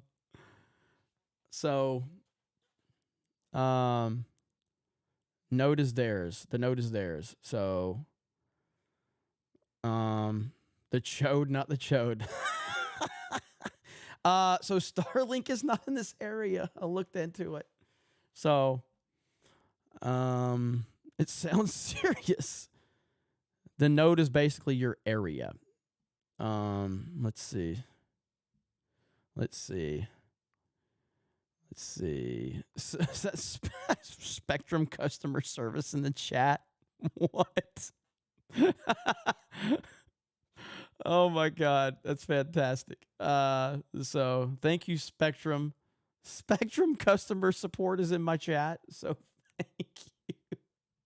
Pay us more and we'll help you out. 199 Chodecast. Alec Baldwin's finger for 50 says Node is basically the infrastructure that connects to you. From what they said, thank you, Alec Baldwin's finger. From what they said, it could be fine. It could be, worked out. When I'm not gonna give specifics as to where I'm at, because obviously, but when it's all said and done, I'll be able to be a lot more transparent as to like why there are issues here that I knew there were issues, but like Spectrum offers at least a decent, like the bare minimum for upload speeds that I need. So it is what it is. So we will get by. We will get by. Because the goal here of this entire project, I'm here for a year. Okay, so we've been here for 6 months. The goal was to lay the foundation for what we're doing with Geeks and Gamers, create some new shows, create some new opportunities. I will say, without going into specifics, our boy Benny Johnson may have a really, really good connection for us that will take Geeks and Gamers to another level if we're able to make something happen. Shout out to Benny. Benny loves Geeks and Gamers. He loves what we're doing, and this dude is always looking out for us. But my point being is I'm spending a lot of money for rent. And again, I'm back and forth between Pensacola and Orlando right now. But again, it's fine. This is all part of the business plan, business models, what I wanted to do. And in the next 5 months, I will have to make a decision as to, am I going to buy a house like this to put it underneath the business to have the business own this area? But I wanted to do a 1 year test run to see how it worked, because I didn't want to tie myself into any long-term business decisions without understanding the dynamics of it. And so I am leaning towards buying a house for business terms here in Orlando after the next 5-6 months is up. And then it'll go into the business, so it will be a part of the business, and it will be an investment into the business as much as me just not paying rent out every month. Because, but, we will see. We will see. Yeah, Kitty Brown, it will be, I have a lot of, there's a lot of things on the business end that are happening that's going to protect us from privacy and stuff like that. So, but I already am buying a house from, and Pensacola, I own my house. So, but this is a business decision here in Orlando. So we'll see. But it's, rent is dead money. You're right about that. Well, it is and it isn't. I mean, it needed to, in order to make the right business decision for the long term, I needed to make sure I wasn't just jumping into something that was going to be a complete disaster. And shout out to the whole team. And for some reason, our support here in Orlando has went up exponentially from the community. Exponentially. And you guys have I did not know what I had no idea what to expect when this whole Orlando project started, but the support we have gotten from you guys has been insane. So thank you so much for that. I really do appreciate that. Darth Gavel says CIA technology throttling specifically what they don't want us to see. Yep, exactly. Bedlam222 says, catch those traffickers. Hail 199. Thank you. Stuart Hamilton, protect the children. $10. Thank you. NG-topia says, Grace Randolph just did a video about why she's not covering this right-wing conspiracy film. Are you kidding me? Did she really? Do we need to react to this? No way there's no way she labeled it a right-wing conspiracy film. No way. Hello.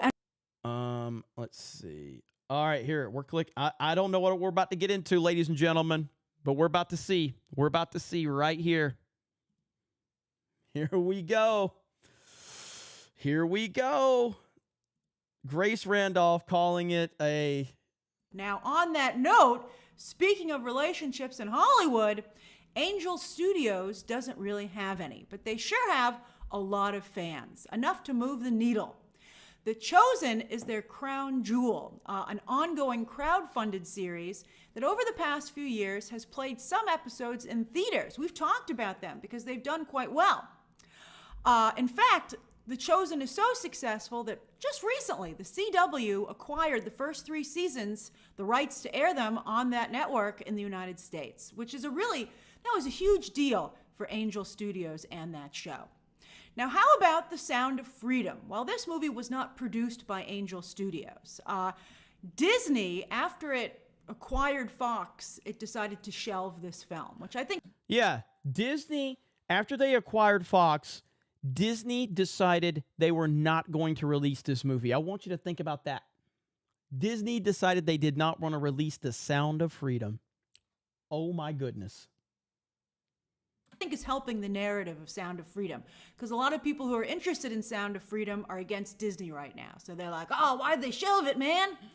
So we'll talk about this. So the director brought it to Angel Studios because he recognized there was a lot of crossover appeal in the film and the people who made the movie and people who enjoy the work of Angel Studios. And sure enough, Angel Studios passed the buck on to their biggest crowdfunders. They have some kind of think tank of the biggest contributors to their studio, which are viewers, because again, it's all crowdfunded. And they asked them, and they said, what do you guys think? Should we release this? And they were strongly encouraged by their crowdfunders to do so.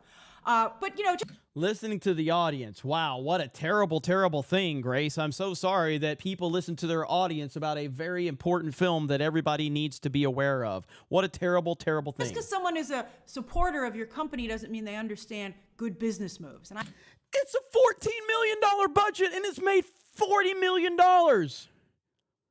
Holy shit. It's a $14 million budget, and it's made $40 million already. And it's already going to make probably 50 to 60, and it's probably heading to $100 million on a $14 million budget. Meanwhile, Indiana Jones on a $330 million budget is losing its ass. I think it was a mistake for Angel Studios to release this film because Angel Studios was doing so well. Studios took by their crowdfunders to do so. But, just because someone is a supporter of your company doesn't mean they understand good business moves. And I think it was a mistake for Angel Studios to release this film.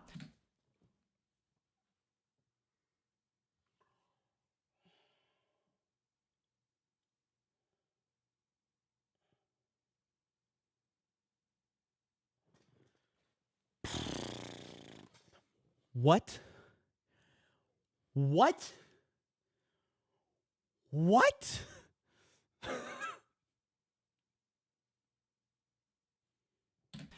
Because Angel Studios was doing so well. So let me tell you why. So the film has been endorsed by Mel Gibson. Somebody inaccurately said it was his movie. He just...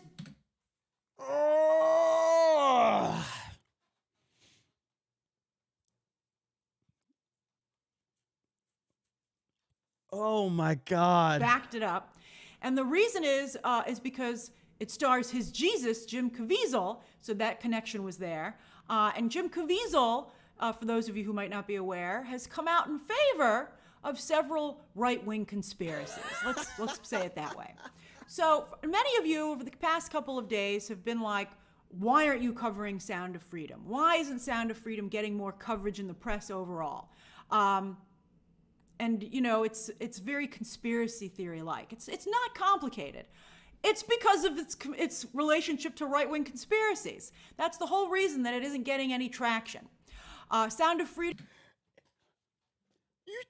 You said it's not getting traction. You just said your audience is asking you to cover it. It finished 3rd at the box office this weekend, and it's already doubled, and it's heading for triple its budget.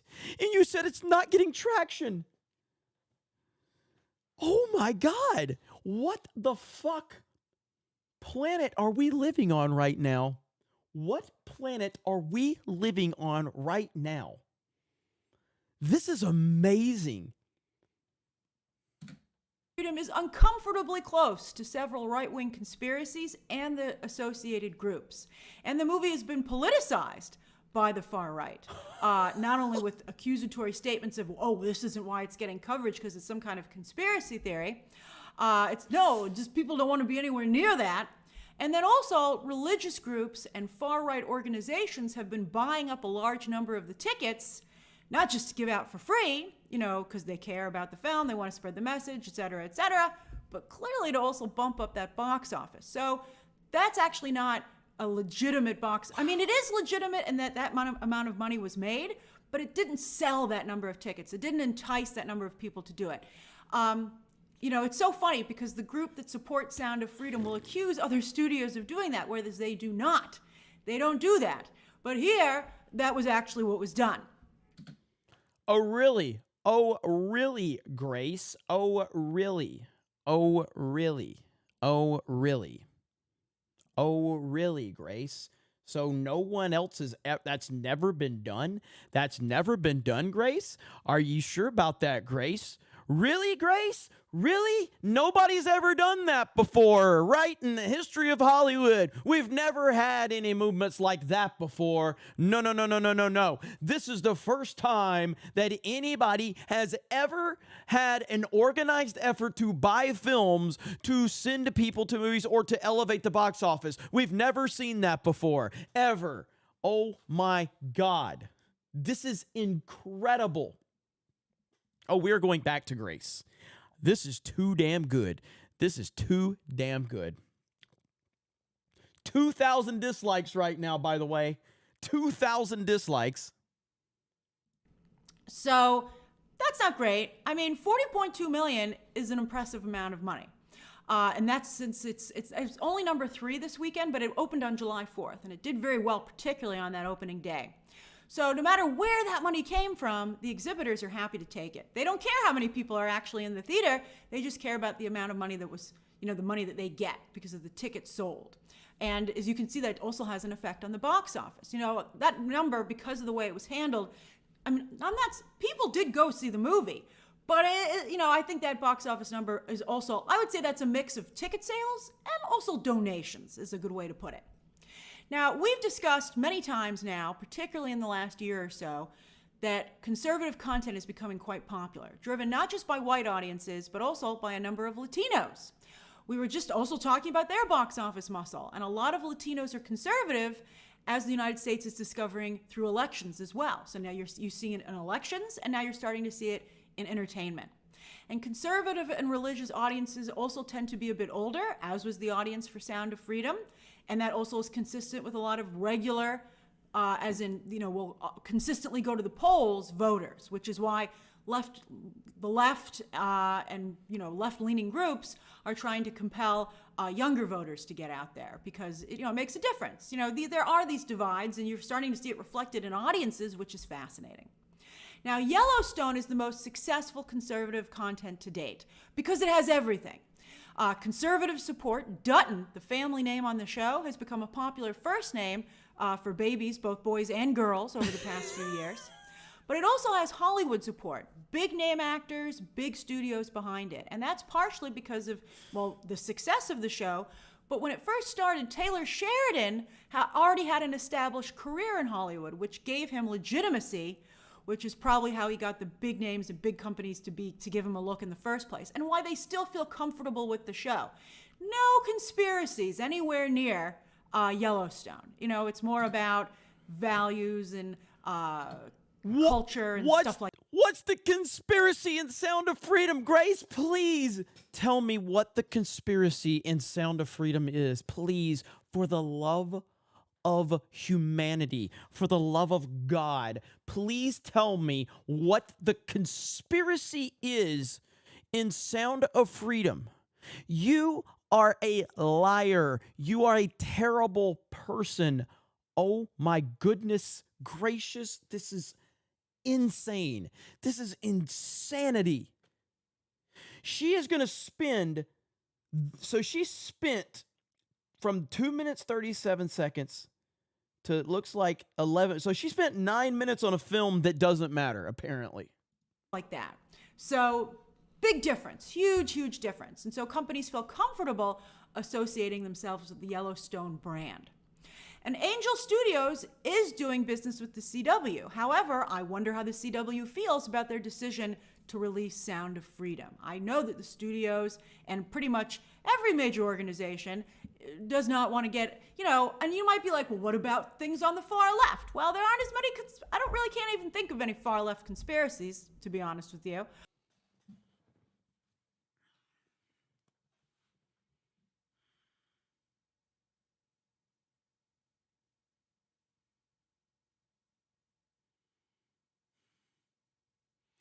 And am I hearing this correctly? Like, have I lost my mind? Am I just fucking retarded at this point? Am I hearing the same things that you guys are hearing? Did she just say that she can't think of any left-wing conspiracies?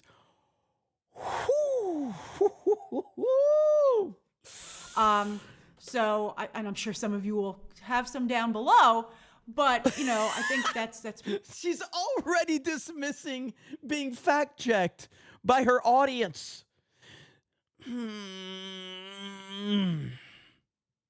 More of the situation here.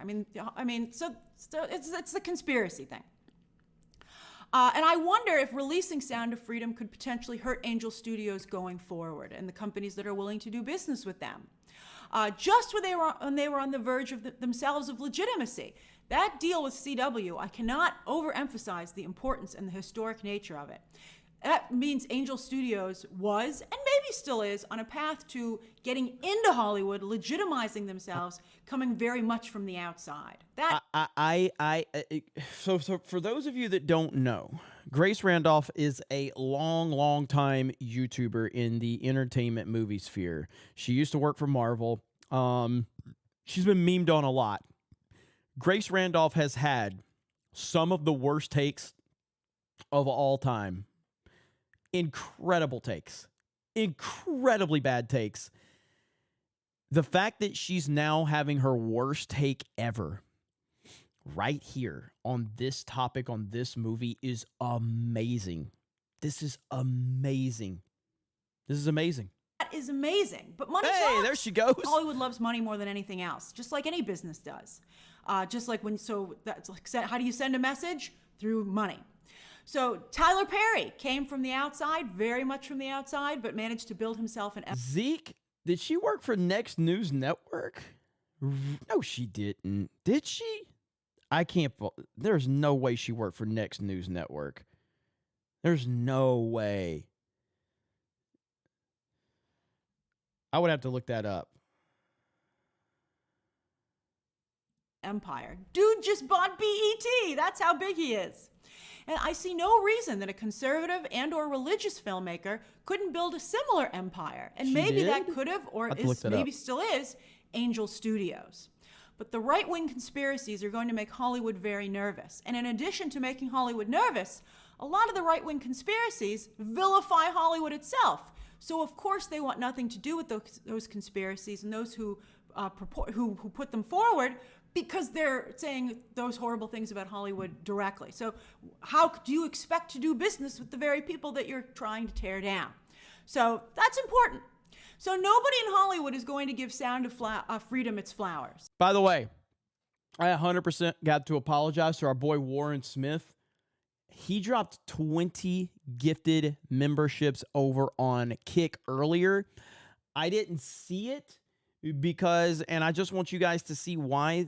I'll show you in a minute, Warren, why. I apologize for missing that, buddy. Thank you for supporting over on Kick. 20 on Kick. I didn't see it, and I'll show you why that I didn't see it earlier. But thank you, Warren. I appreciate you, brother. And I think buying up tickets doesn't help the cause either. I mean, as I said, the exhibitors will thank you. But it becomes more of a political thing than an actual legitimate movie. We've seen plenty of religious and conservative content succeed without that type of tricks. They're not doing that for Yellowstone, and that's a phenomenon. Therefore, I continue to believe that we will see more and more conservative and religious content made from outside Hollywood and some coming from within. But Yellowstone is the model, not Sound of Freedom. So I think that's an important distinction to make. Also for you to understand the landscape. Now, also, it's very important politically. This is actually the most important politically.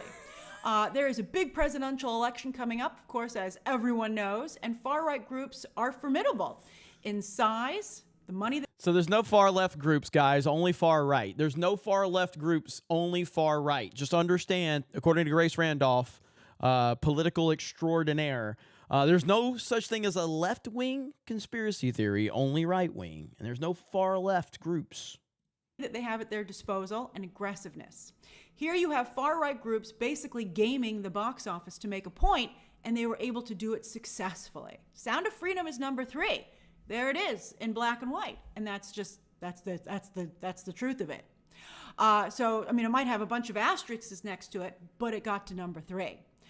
Just like far-right groups who've been able to successfully hurt Disney. All right, so.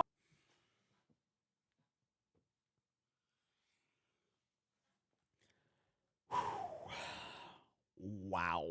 Wow, wow, wow, wow, wow. We're done with that. That was amazing. Truly, truly astonishing. Truly astonishing. I just don't know what the... Brock dropped 20 more memberships over here on YouTube. Holy shit, Brock has lost his mind. And I mean that with all the respect in the world. Not like Grace. Grace lost her mind in a whole different way.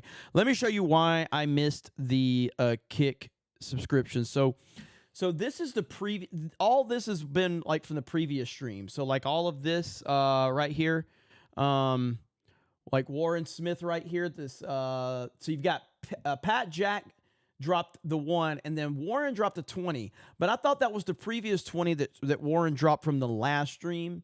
So I didn't see that there was another group of 20. So thank you, Warren, for the 20 gifted subscriptions over on Kick. I appreciate that, buddy. You the man. Look at the Rumble. Look at the Kick chat. They're all happy. Look at them. They're all on the screen. So, Lost Tale says, my super chat got blocked and I will still build. Sorry, man. I didn't know what happened there. You have to let me know what happened there in Discord. But yeah, there's the Kick chat. And again, 95.5 cut over there on Kick for the creators. 95.5. That's right. And you guys have been mega supportive over there. So thank you. Also on Rumble, 250 people watching on Rumble. So shout out to that wonderful Rumble audience. And I'm pretty blown away by that video we just watched by Grace Randolph. That was amazing in the worst way possible. Like, holy crap. How does a person get that demented and twisted? I will never know. Holy crap. I'm pretty far behind. Let's see. So NGtopia for $5 is the one that got us on that Grace Randolph. So $5 super chat let us down that one. Good job on that one. Money well spent, my friend. Jose M says, you should read Poso's forum for long TDS sufferers. The thing about me and Jack Posobiec is clearly like he doesn't like me. Now, I don't know if Jack Posobiec would know my name if you just randomly mentioned me, but he clearly knows enough that he soft blocked me on Twitter. And essentially what a soft block means is he blocked me because I followed him. I've followed Jack Posobiec for years. He blocked me and then unblocked me, meaning it took my follow away from him. So, but yeah, I think me and Posobiec probably would agree on a lot of stuff, but yeah, he didn't like when I ratioed him. I ratioed him on Twitter months ago, and so whatever, man. I don't care about being friends with people that I'm not gonna work to be your friend. I liked following Posobiec for news and information, but I ain't gonna follow back if you're gonna be that childish. Not gonna happen. Joe C818. On this second day in office, Biden rescinded Trump's executive order to rescue and end child trafficking in the U.S. That's all you need to know. Look it up. That's all you need to know, brother. That's all you need to know. Let's see. Neg Theraeus becomes a new member. Thank you. Appreciate that. Let's see. Ryan Guy, bruh, is a clown. Beard of shame, anyone? Hey, Looks like we got quite a few. And Hailstorm probably got, I don't know how much he's got. I'm not going to, Hailstorm's done a lot tonight, so we can't throw that many at him. Eric K says, even Ryan did not have a voice that high when X-Ray Girl hit him in the balls. There's Bebop. What up, Bebop? Fantastic Mr. Knox says, there was a day when wearing fedoras was cool. Nowadays, it's not. F fedoras. Ryan Guy says, dude sounds like a ginger from the bully from Barnyard. Let's see. Aaron Alexander, the Mad Shogun. 9 out of 10 bottles of Soylent for that soy pod. Troy News, the media hates Sound of Freedom because they push gender-affirming care into kids. They want to push consent for love is love onto kids. I wonder why they want open borders. This is a tough pill to swallow. 100%, brother. 100%. Brock with those. There's 50 from Brock earlier. We are at 285 new members. Not a record for members total, but that's probably the most any. I don't know. Hayden's given a lot. Alec Baldwin's fingers given a lot. Warren's given a lot. Vic Whiplash dropped bombs, and a lot of you have. Bebop. This is where I start naming names, and I'm going to forget people. I apologize, but so many of you have been so damn supportive on this channel that it's truly mind-blowing. So thank you. Coalise says, I'm not a parent, but my brother about to have his first kid. If caring for kids makes me racist, sexist, bigot, then sign me up for the club. Burn it all. Sorry, seeing the backlash angers me. I totally understand. Let's see. Neg. Thereas says, Sound of Freedom was amazing. Unbelievable quality for budget. Y'all need to go see it. Worth it. Not just for the message. Go and represent the 199. Absolutely. Hell yes. And yeah, again, I wanted to show this for those of you that missed it, but it's a big shout out. It's a big shout out to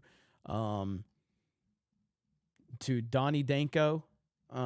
For this right here. This is still the coolest thing ever, and we're working on more stuff, but right here, that's the coolest thing I've ever. That's the best, man. That is as a G.I. Joe fan, that is the coolest thing I've ever seen. And then people have done some stuff, they've made me action figures. This one really just captures the essence of everything, and I love the 199 and all of that. And you got more Geeks and Gamers peeps coming in the future. Incredible, man. That is the coolest thing ever. It's so cool. I love it. Vic Whiplash just dropped 20 more gifted memberships. We are over 300. We're over 300. What is happening? Holy crap. But yeah, Donnie Danko, appreciate you, buddy. Appreciate you. Looking forward to seeing what else you're going to come up with, man. It's good stuff. Ryan Guy says, the Sanctimonious is dead in the water like the Little Mermaid. Lying Dogface Pony Soldier with a gifted D-Day Cobra membership. Thank you. Blue-Eyed Scorpio, feed off this with a bird. Thank you, Blue-Eyed Scorpio. Phil TMNT, have to thank you, Jeremy. Last month, lost my cat, and it's been rough for me. People like you has been a lot of help. Keep doing what you're doing, man. Hey, Phil, sorry, buddy. Thank you, Phil. You've always been awesome. I know you've been around for a long time, and I really appreciate you, man. So I'm sorry for your loss, and losing a pet sucks, man. It's like losing a member of the family, so I totally understand, man. So thank you for being here, Phil, and thank you for always sharing out the videos, buddy. Appreciate you. Sacred Clown TV, UPS absolutely destroyed the flag display. We got you. Oh, damn. Okay, let me read that. That took me off guard. UPS absolutely destroyed the flag display. We got you. So that is being delayed, unfortunately, as I make an insurance claim. But here's a 5-spot. Happy Monday. Sacred Clown TV, man, I'm so sorry to hear that. Man, just keep me posted. If you want to shoot me an email or anything, man, I'm so sorry to hear that. Damn, that sucks. Keep me posted, brother. Keep me posted. Brock with 20 gifted memberships. Thank you, Brock. Atomic Patriot DNA Films has Tim Ballard's operation on YouTube. Oh, okay. DNA Films. I'll have to check that out. Bebop gifting a D-Day Cobra membership. Thank you, Bebop. How you doing, Bebop? Ryan Guy says, I live in the Bay Area, California. I see plenty of Biden sign stickers. A Trump sign is rare, although I wouldn't call it the heart of California representative of the country, LOL. Trump 2024, hail the 199. Hell yes. Troy News says, how hilarious is it that the governor of California with the most people fleeing his state is the best Democrats have to offer? Trump 2024. Absolutely. And there is another 50 from Barack. 50 gifted memberships. Nick Brown says, if you're pissing off the screeching soy boys and hypocrites, it means you're doing something right. Gaslighting us doesn't work anymore. It absolutely doesn't. Yeah, chat was frozen up for a second there, but we're back. Snake Pit's back, baby. Ryan Guy says, what will happen when everyone becomes a member? So let me show you guys this, because that's a good question. Because we have so many. So here's the beauty of what you guys do here. Let me see if I can pull the analytics up really quick. So if you go to memberships, okay, this is what happens with the gifted memberships, okay? So if you go back, can I go back any further? Is that as far back as it'll, let me see. Okay. Give me a minute. I'm trying to total members. Where's the time though? Total. No. Let's do the last 90 days. Okay. No. All right. How about we do the last 300 or let's do all of 2023. There we go. Okay. So here's what we got. Here, this is the membership chart, okay? Share screen right here. This is the membership chart. So this is all of 2023. This is just members on YouTube. So if you look here, we had like 32 members. This is when I wasn't really live streaming, okay? And then it slowly, okay, I started live streaming. The chart starts going up. 200 members, 300 members, okay? And this is just casual live streamings, things like that. And then it would drop because some of the gifted, memberships would drop off. But then we just hit this spike up to 800 members, all right? And then we maintained that, okay? And then we bumped up to over 1,000, okay? And then we bumped up to nearly 1,800, all right? This was in April. And then some of those, the people that couldn't renew or whatever, they would drop off. So we dropped like 500 right there. And then we still kind of maintained. And then we dropped down to about 800 again. And then we start climbing back up. So boom, up to 2,000, 2,500. So we're still maintaining that 2,000 all through here. Now we had that big steep drop down to 1,800 and then all the way down to 1,688. But if you see the path has consistently stayed above 1,000 for the most part since March. And that's a testament to all the gifted. And then, of course, a lot of people just want to maintain it after you get the gifted. So the gifted memberships are a blessing, man. It's a blessing. So thank you so much.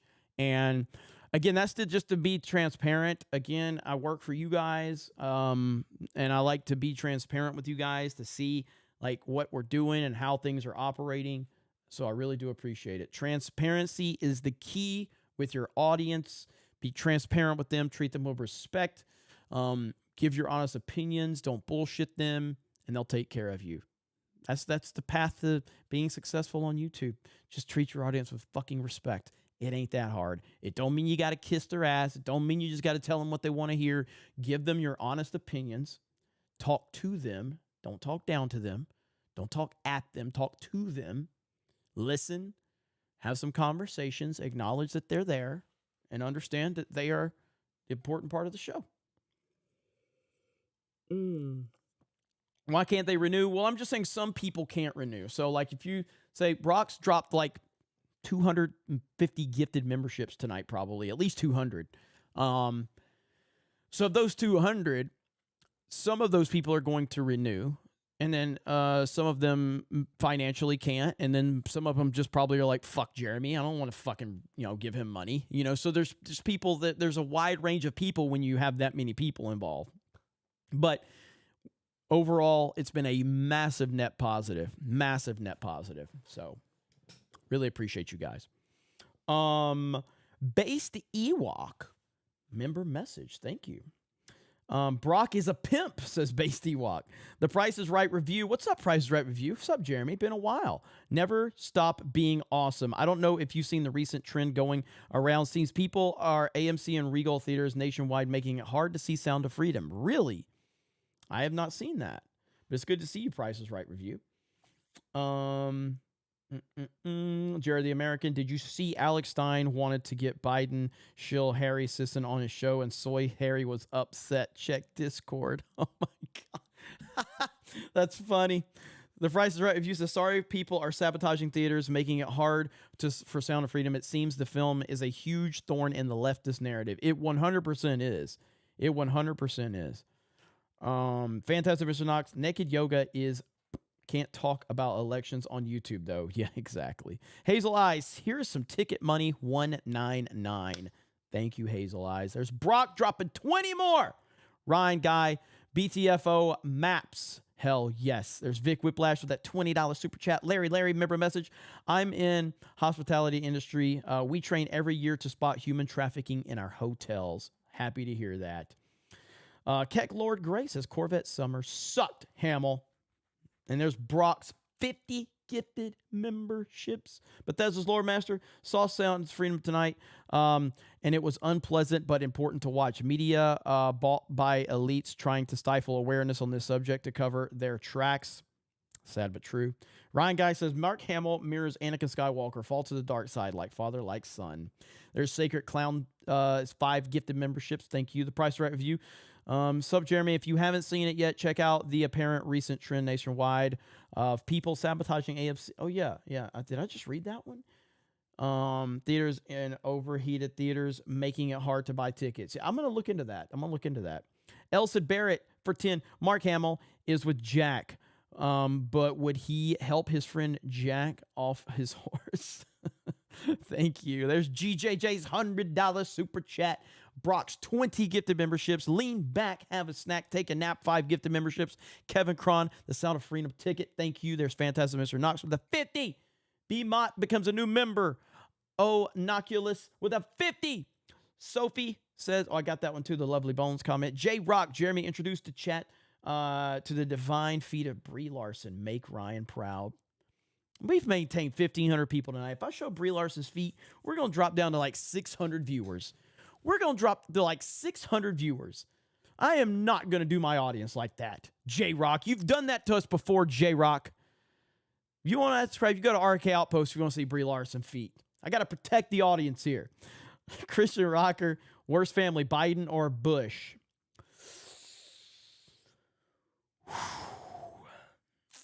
That's a tough one, man. That's a tough one.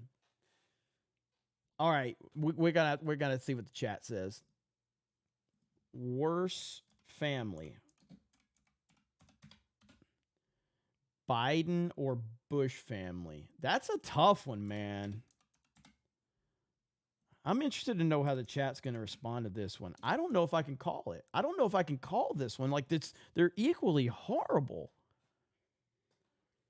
All right, there's the poll right there, Snake Pip.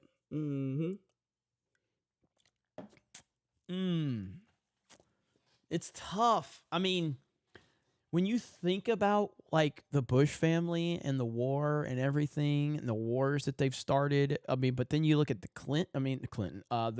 Biden crime family, and they're just like, they're so devious. And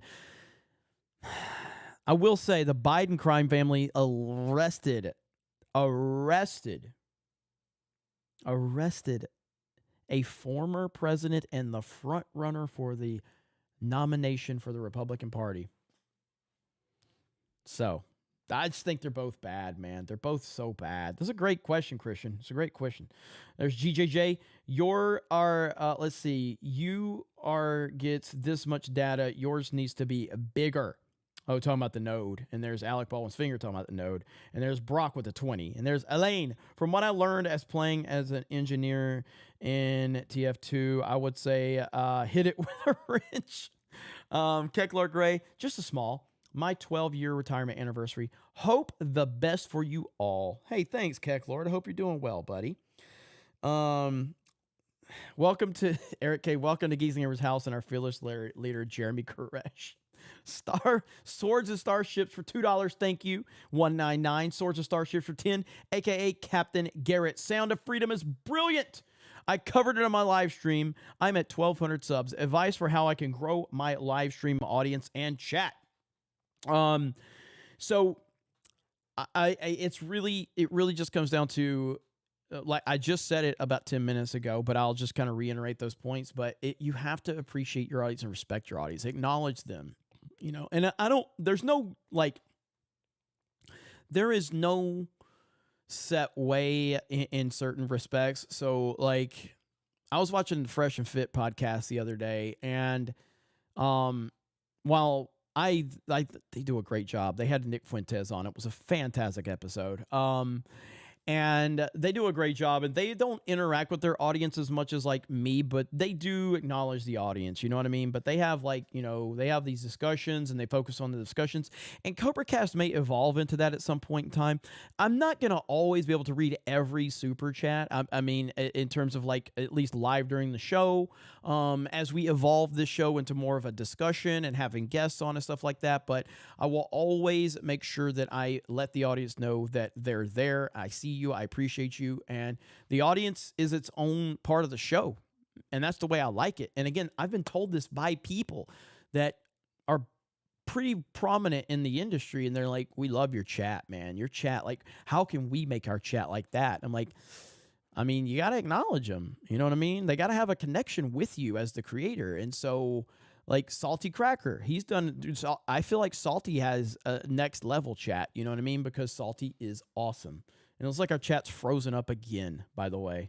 Oh, no, it is. Okay, it started moving again finally. But so yeah, so it's like it's just a difference in how people approach their audience and stuff. But the simplest way to start live streaming and growing, talk about relevant topics that you know something about. Don't just talk about relevant topics that is relevant. Make sure you know about the relevant topic. Put it in your thumbnail, put it in your title, put it in, part of the discussion, and discuss relevant topics, and then get audience feedback. And it will happen over time. It will happen.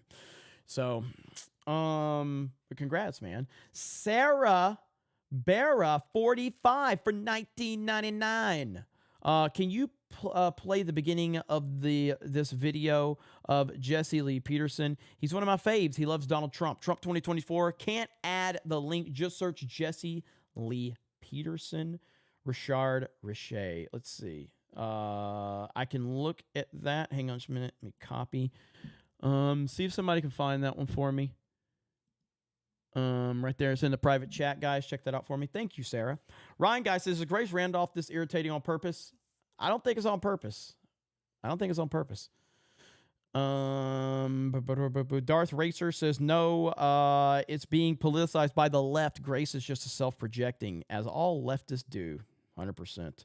Kecklord Gray says, Grace is a sister of Satan, misspelled on purpose.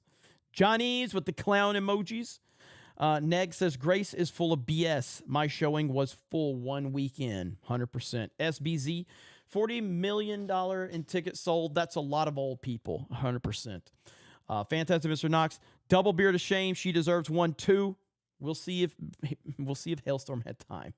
Minty says, Grace is a crazy New York City lib. Dropped a vet pick in the snake pit. So much butchering at my Rumble name. Oh, I'm sorry. Minty plus V's. I got you. My bad. I was looking over here on Rumble on the Rumble screen. I had it in my top screens. I just put a new screen. Anyway, no excuse. I appreciate you, buddy. Let's see. Greedo Gaming says, Grace Randolph isn't just a clown. She's the whole damn circus. Beer to shame. She's actually referred to the Sound of Freedom as a conspiracy. What? Eric K says, never go full Grace Randolph. Vic Whiplash says, never go full Grace. Bethesda's lore master, that woman is Reed or whatever is given to me. Ron Burgundy. More makeup than a clown and a voice of an NPC. I've lost brain cells listening to this. Valientes, Grace Randolph is one classy piece of garbage. Brock, with a member message, the man that's dropped all the bombs tonight. I put a fork in my garage disposal and it sounded more pleasant than Grace. Thank you, Brock. Thank you so much, Brock, for all the gifted memberships, man. Insane tonight, man. Unbelievable. Cliff says Grace's description of how The Sound of Freedom got its box office money sounded eerily similar to how Captain Marvel somehow made $1 billion. Those that preach the loudest have the most to hide. Bebop says Grace shares a litter box with her cats. Fictitious Dave Savage. How's The Sound of Freedom movie political, Grace? She couldn't answer that. She wouldn't be able to. Kenny Justice, thanks again, Snake Pit. Also, Jeremy, the only other person that's sicker than her is the guy Odin exposed on Twitter. Hail chat, hail the 199, Trump 2024, Jay's sticky back spoon. Why does a movie about this topic make lefties so nervous yelling conspiracy? They're really showing their colors. Great stream, Jeremy. Thank you. Brockatron, that tweet from Alex makes me not want to get my herniated L3S1 operated on. My luck, I don't think it would go well either. Surgery is a scary thing. I have been blessed that I've not had any, like, I think I've had like a couple minor things that I've had to be put under, but like nothing major. Knock on wood, but I've been lucky from that perspective, but it's always a scary thing. Always a very, very scary thing. Ozymandias says, Ozymandias says, I've heard Lofty Pixels is dating Grace. True? I don't know about that. Go ahead, Lofty. Get what you got to get, bro. Alexander, Grace Randolph is all-knowing, gaming the box office, almost like we are the customer base. Yeah, I heard that. Vic Whiplash with the 20 gifted memberships. Thank you, Reno. Shout out to you from Pensacola, Proud Boys. We should have a beer when you're back in P-Cola. Hell yeah, brother. I got to get back, spend some time with family for sure. Valkyria Winter, still need a comic with that action figure, even if it's a teaser or just one. Hail 199 and Skull. I don't know, man. Like, I don't know if people... The idea of having that action figure in a comic and having a Geeks and Gamers universe with G.I. Joe themes, but like our own characters, is the coolest thing ever. I just don't know if enough people would be interested in it. I really don't know. But I'm all for it if people want it. Sacred Clown TV. I posted in Discord earlier, my dude. I have it taken care of. It was a whole ordeal. Thanks for asking. I will keep Snake Pit posted. Hell yeah, man. Good to see you, buddy. Thank you. Richard Burge for a 199. Thank you. Alex Jones for the 499 says Bush Building 7. Cash Kester says, any idea on the Orlando meetup? It's probably not going to happen this year, and it's mainly because I have so much going on. So what I'm hoping to do is do something around MegaCon next year in Orlando. That's what I'm hoping to do. I want to show you guys something really quick. Let me see. Check this out. So I know you guys are talking about the comics and everything like that. A lot of you probably don't know about this, okay? A lot of you probably don't know about this. So let me see if I can find it. Give me a second.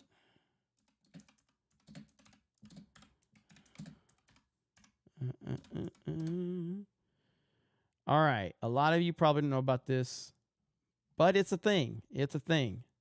And so there's a video game, a Geeks Gamers video game that's been in development for about a year and a half. So about 3 or 4 years ago, a guy named T-Rev, the game dev, spent 2 years developing a video game starring yours truly, and it's called Fact Blast. He worked on it for 2 years, and he told me about it when it was done, and he sent me a link to it, and I thought it was like the craziest thing ever. I couldn't believe it. I'm like, you spent 2 years developing this game? And it's awesome. You can find a link. You should be able to find a link in the description, especially on Geeks and Gamers.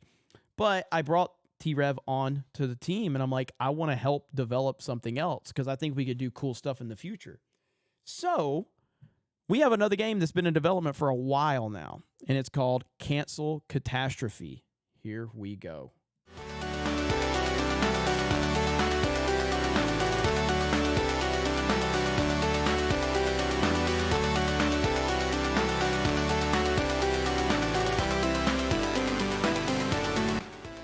So these are different members of the team. That was Mark the Cyborg right there. That's Mark the Cyborg.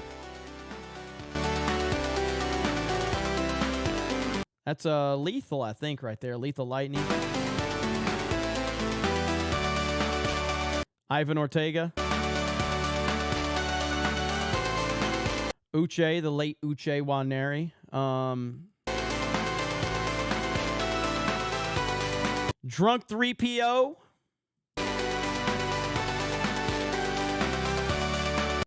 X-Ray Girl. Friday Night Tights. Look at the Friday Night Tights crew right there. That's me right there.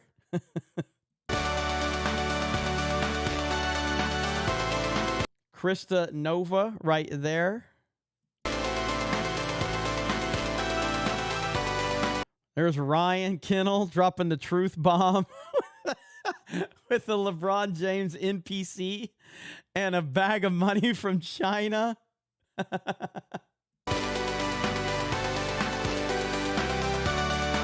And there's Young Rippa. Young Rippa's in the game.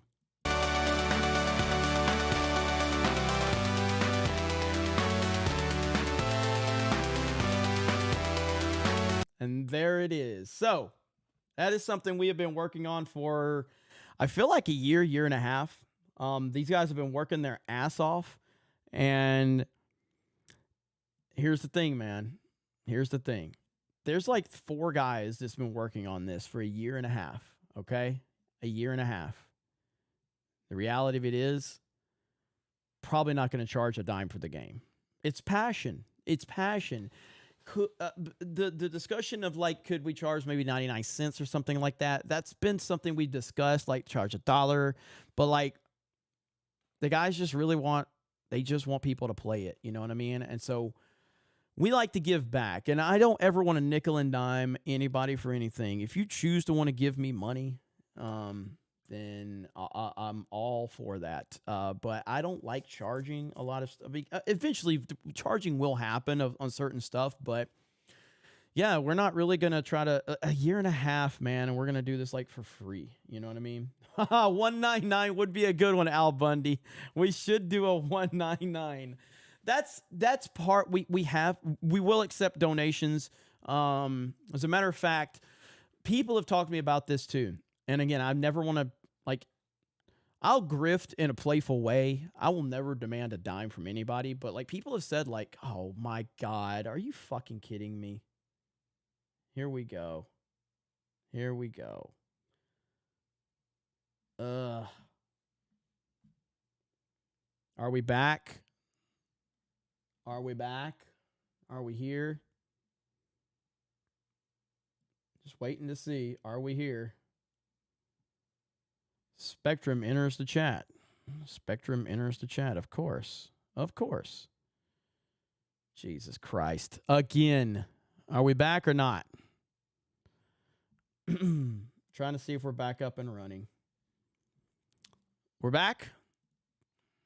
All right. Let's see if we're back. Fucking hell, man.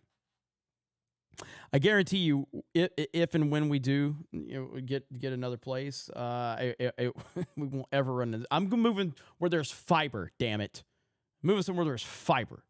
So, but to get back to the point, I have looked into just like having an open donation section on geeksgamers.com where people can go and directly support us over there.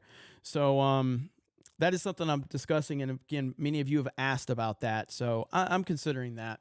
But yeah, we'll see. But I'm really proud of those guys for they put a year and a half of like constant discussions and questions and like, hey, can we make this? Can we do that? They even called me after Uche's unfortunate passing, and they were like, hey, what do you want to do here? And I'm like, Uche stays in the game. I mean, and they just wanted to make sure it wasn't disrespectful, and I'm like, no, Uche would be 100% okay with that. And I know, just knowing Uche, and again, I know you guys saw the version of Uche that talked a lot of shit online. He had the worst fucking takes on the planet. He really did. He really had the worst takes on the planet. And but this was like privately, the way I judge somebody is not on their opinions. It's how do they feel about me? The fact that Uche was not a Trump supporter, clearly, but Uche had my back. And Uche got a lot of criticism from professional athletes when they found out that he was linked up with Geeks and Gamers and they looked into what we were doing, especially the stuff we talk about on Sports Wars. Had a lot of professional athletes that were like, what the fuck are you doing, bro? And he's like, these are the coolest guys in the world, man. You have no idea. They're like, that guy supports Trump. He goes, damn right. And he's got my back. That was Uche. Like, for all the bullshit and all the stuff he talked online, at the end of the day, this dude never, ever wavered in his support of me. That's all I ever care about. Bad takes aside, you know? So anyway, and it sucks, man. It sucks he's no longer with us, but we're going to keep kicking ass and taking names for Uche and for everybody that believes in what we're doing. And I'm looking forward to that game releasing. I don't have a release date, although this is Monday night, so Wednesday or Friday, I'll try to have an update for where we're at on Cancel Catastrophe. So we will look into that. Let's see. Veranid9 says, you need to see Jesse Lee Peterson's very brief appearance on Rashad Ritchie's show talking about BLM. Haha. Yeah, you guys really want me to see this, huh?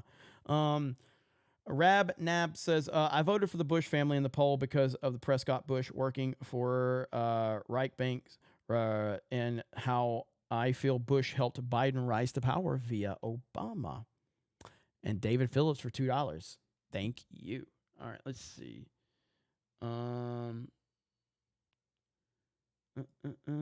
Jesse Lee Peterson is gay. See. All right. All right. I'm trying to pull it up. I know that probably showed up on my whole screen there. Let's see here. All right, here we go. Jesse Lee Peterson. Here we go.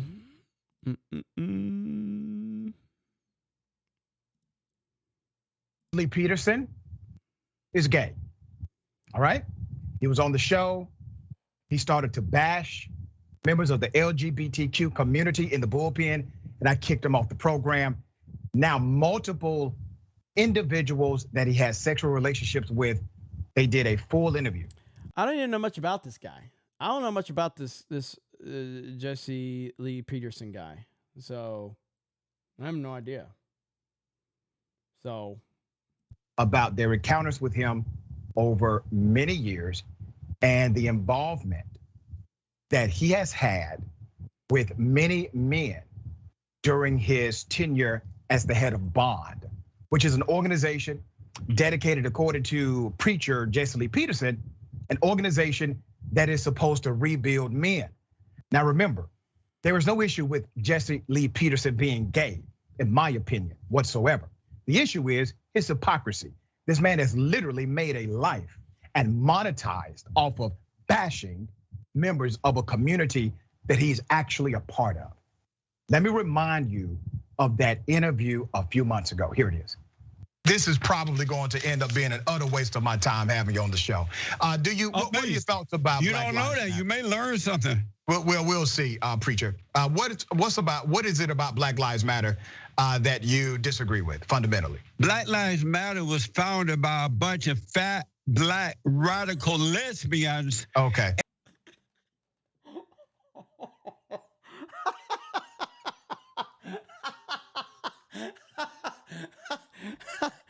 I gotta rewind. Is it about Black Lives Matter that you disagree with fundamentally? Black Lives Matter was founded by a bunch of fat, black, radical lesbians. Okay. And who All right, hate have a good God. night. Get this clown off my show. I appreciate you. Who Thank you. hate- Yeah. I said, get this clown off my show. What the fuck? Like, I ain't.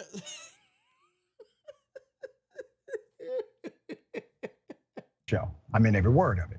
Now, there's one testimony I'm going to bring you first. It's an interview. The individual gives a lot of detail. I don't have time on this show to go through all of the interviews. All right, I go. Listen, that was great though.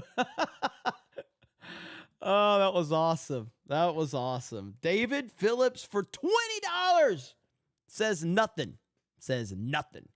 Twilight Media, you should try and get Cancel Catastrophe on the Nintendo Switch. That'd be pretty cool.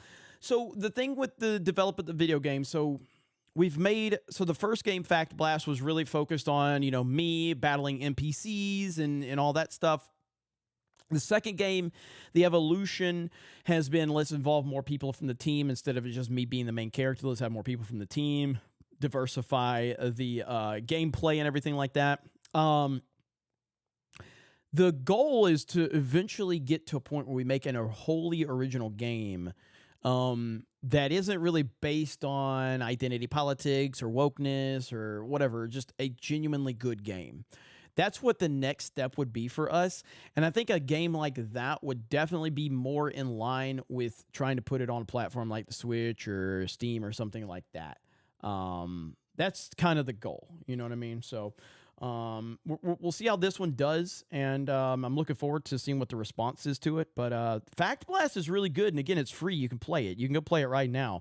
I'm sure Eric K's dropped the link already, or Cam Man, and yeah, man, it's I'm interested to see your feedback on that. But yeah, like the AVG in game, exactly real life, exactly. So, all right, Hailstorm, is it time? I think it's time, ladies and gentlemen. I think it's time. It is time. We got multiple beards of shame to show you tonight. We're at the 2.5 hour mark. Sometimes this show goes a little bit later. So Hailstorm, the minute 27 one, is that the one? Let me pull him in here. The minute 27 one. Yep. All right. Shout out to Jay Hailstorm. Hailstorm, drop your kick channel in the chat.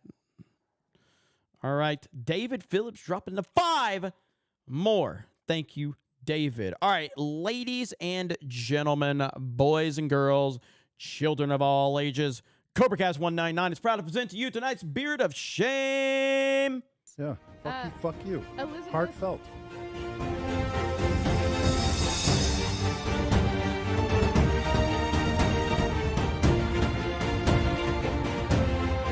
It is my honor to receive tonight's Beard of Shame for my refusal to endorse Donald Trump. Even though he endorsed me for Speaker of the House, and I most certainly would not have won without him, I still refuse to endorse Donald Trump.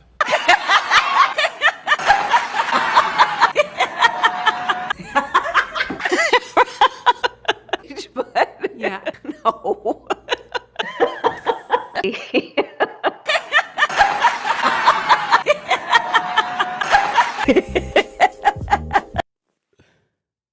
Oh, hey! I didn't see you there. Allow me to introduce myself. My name is Animat, and I'm super duper excited to be tonight's Beard of Shame. I look so fabulous.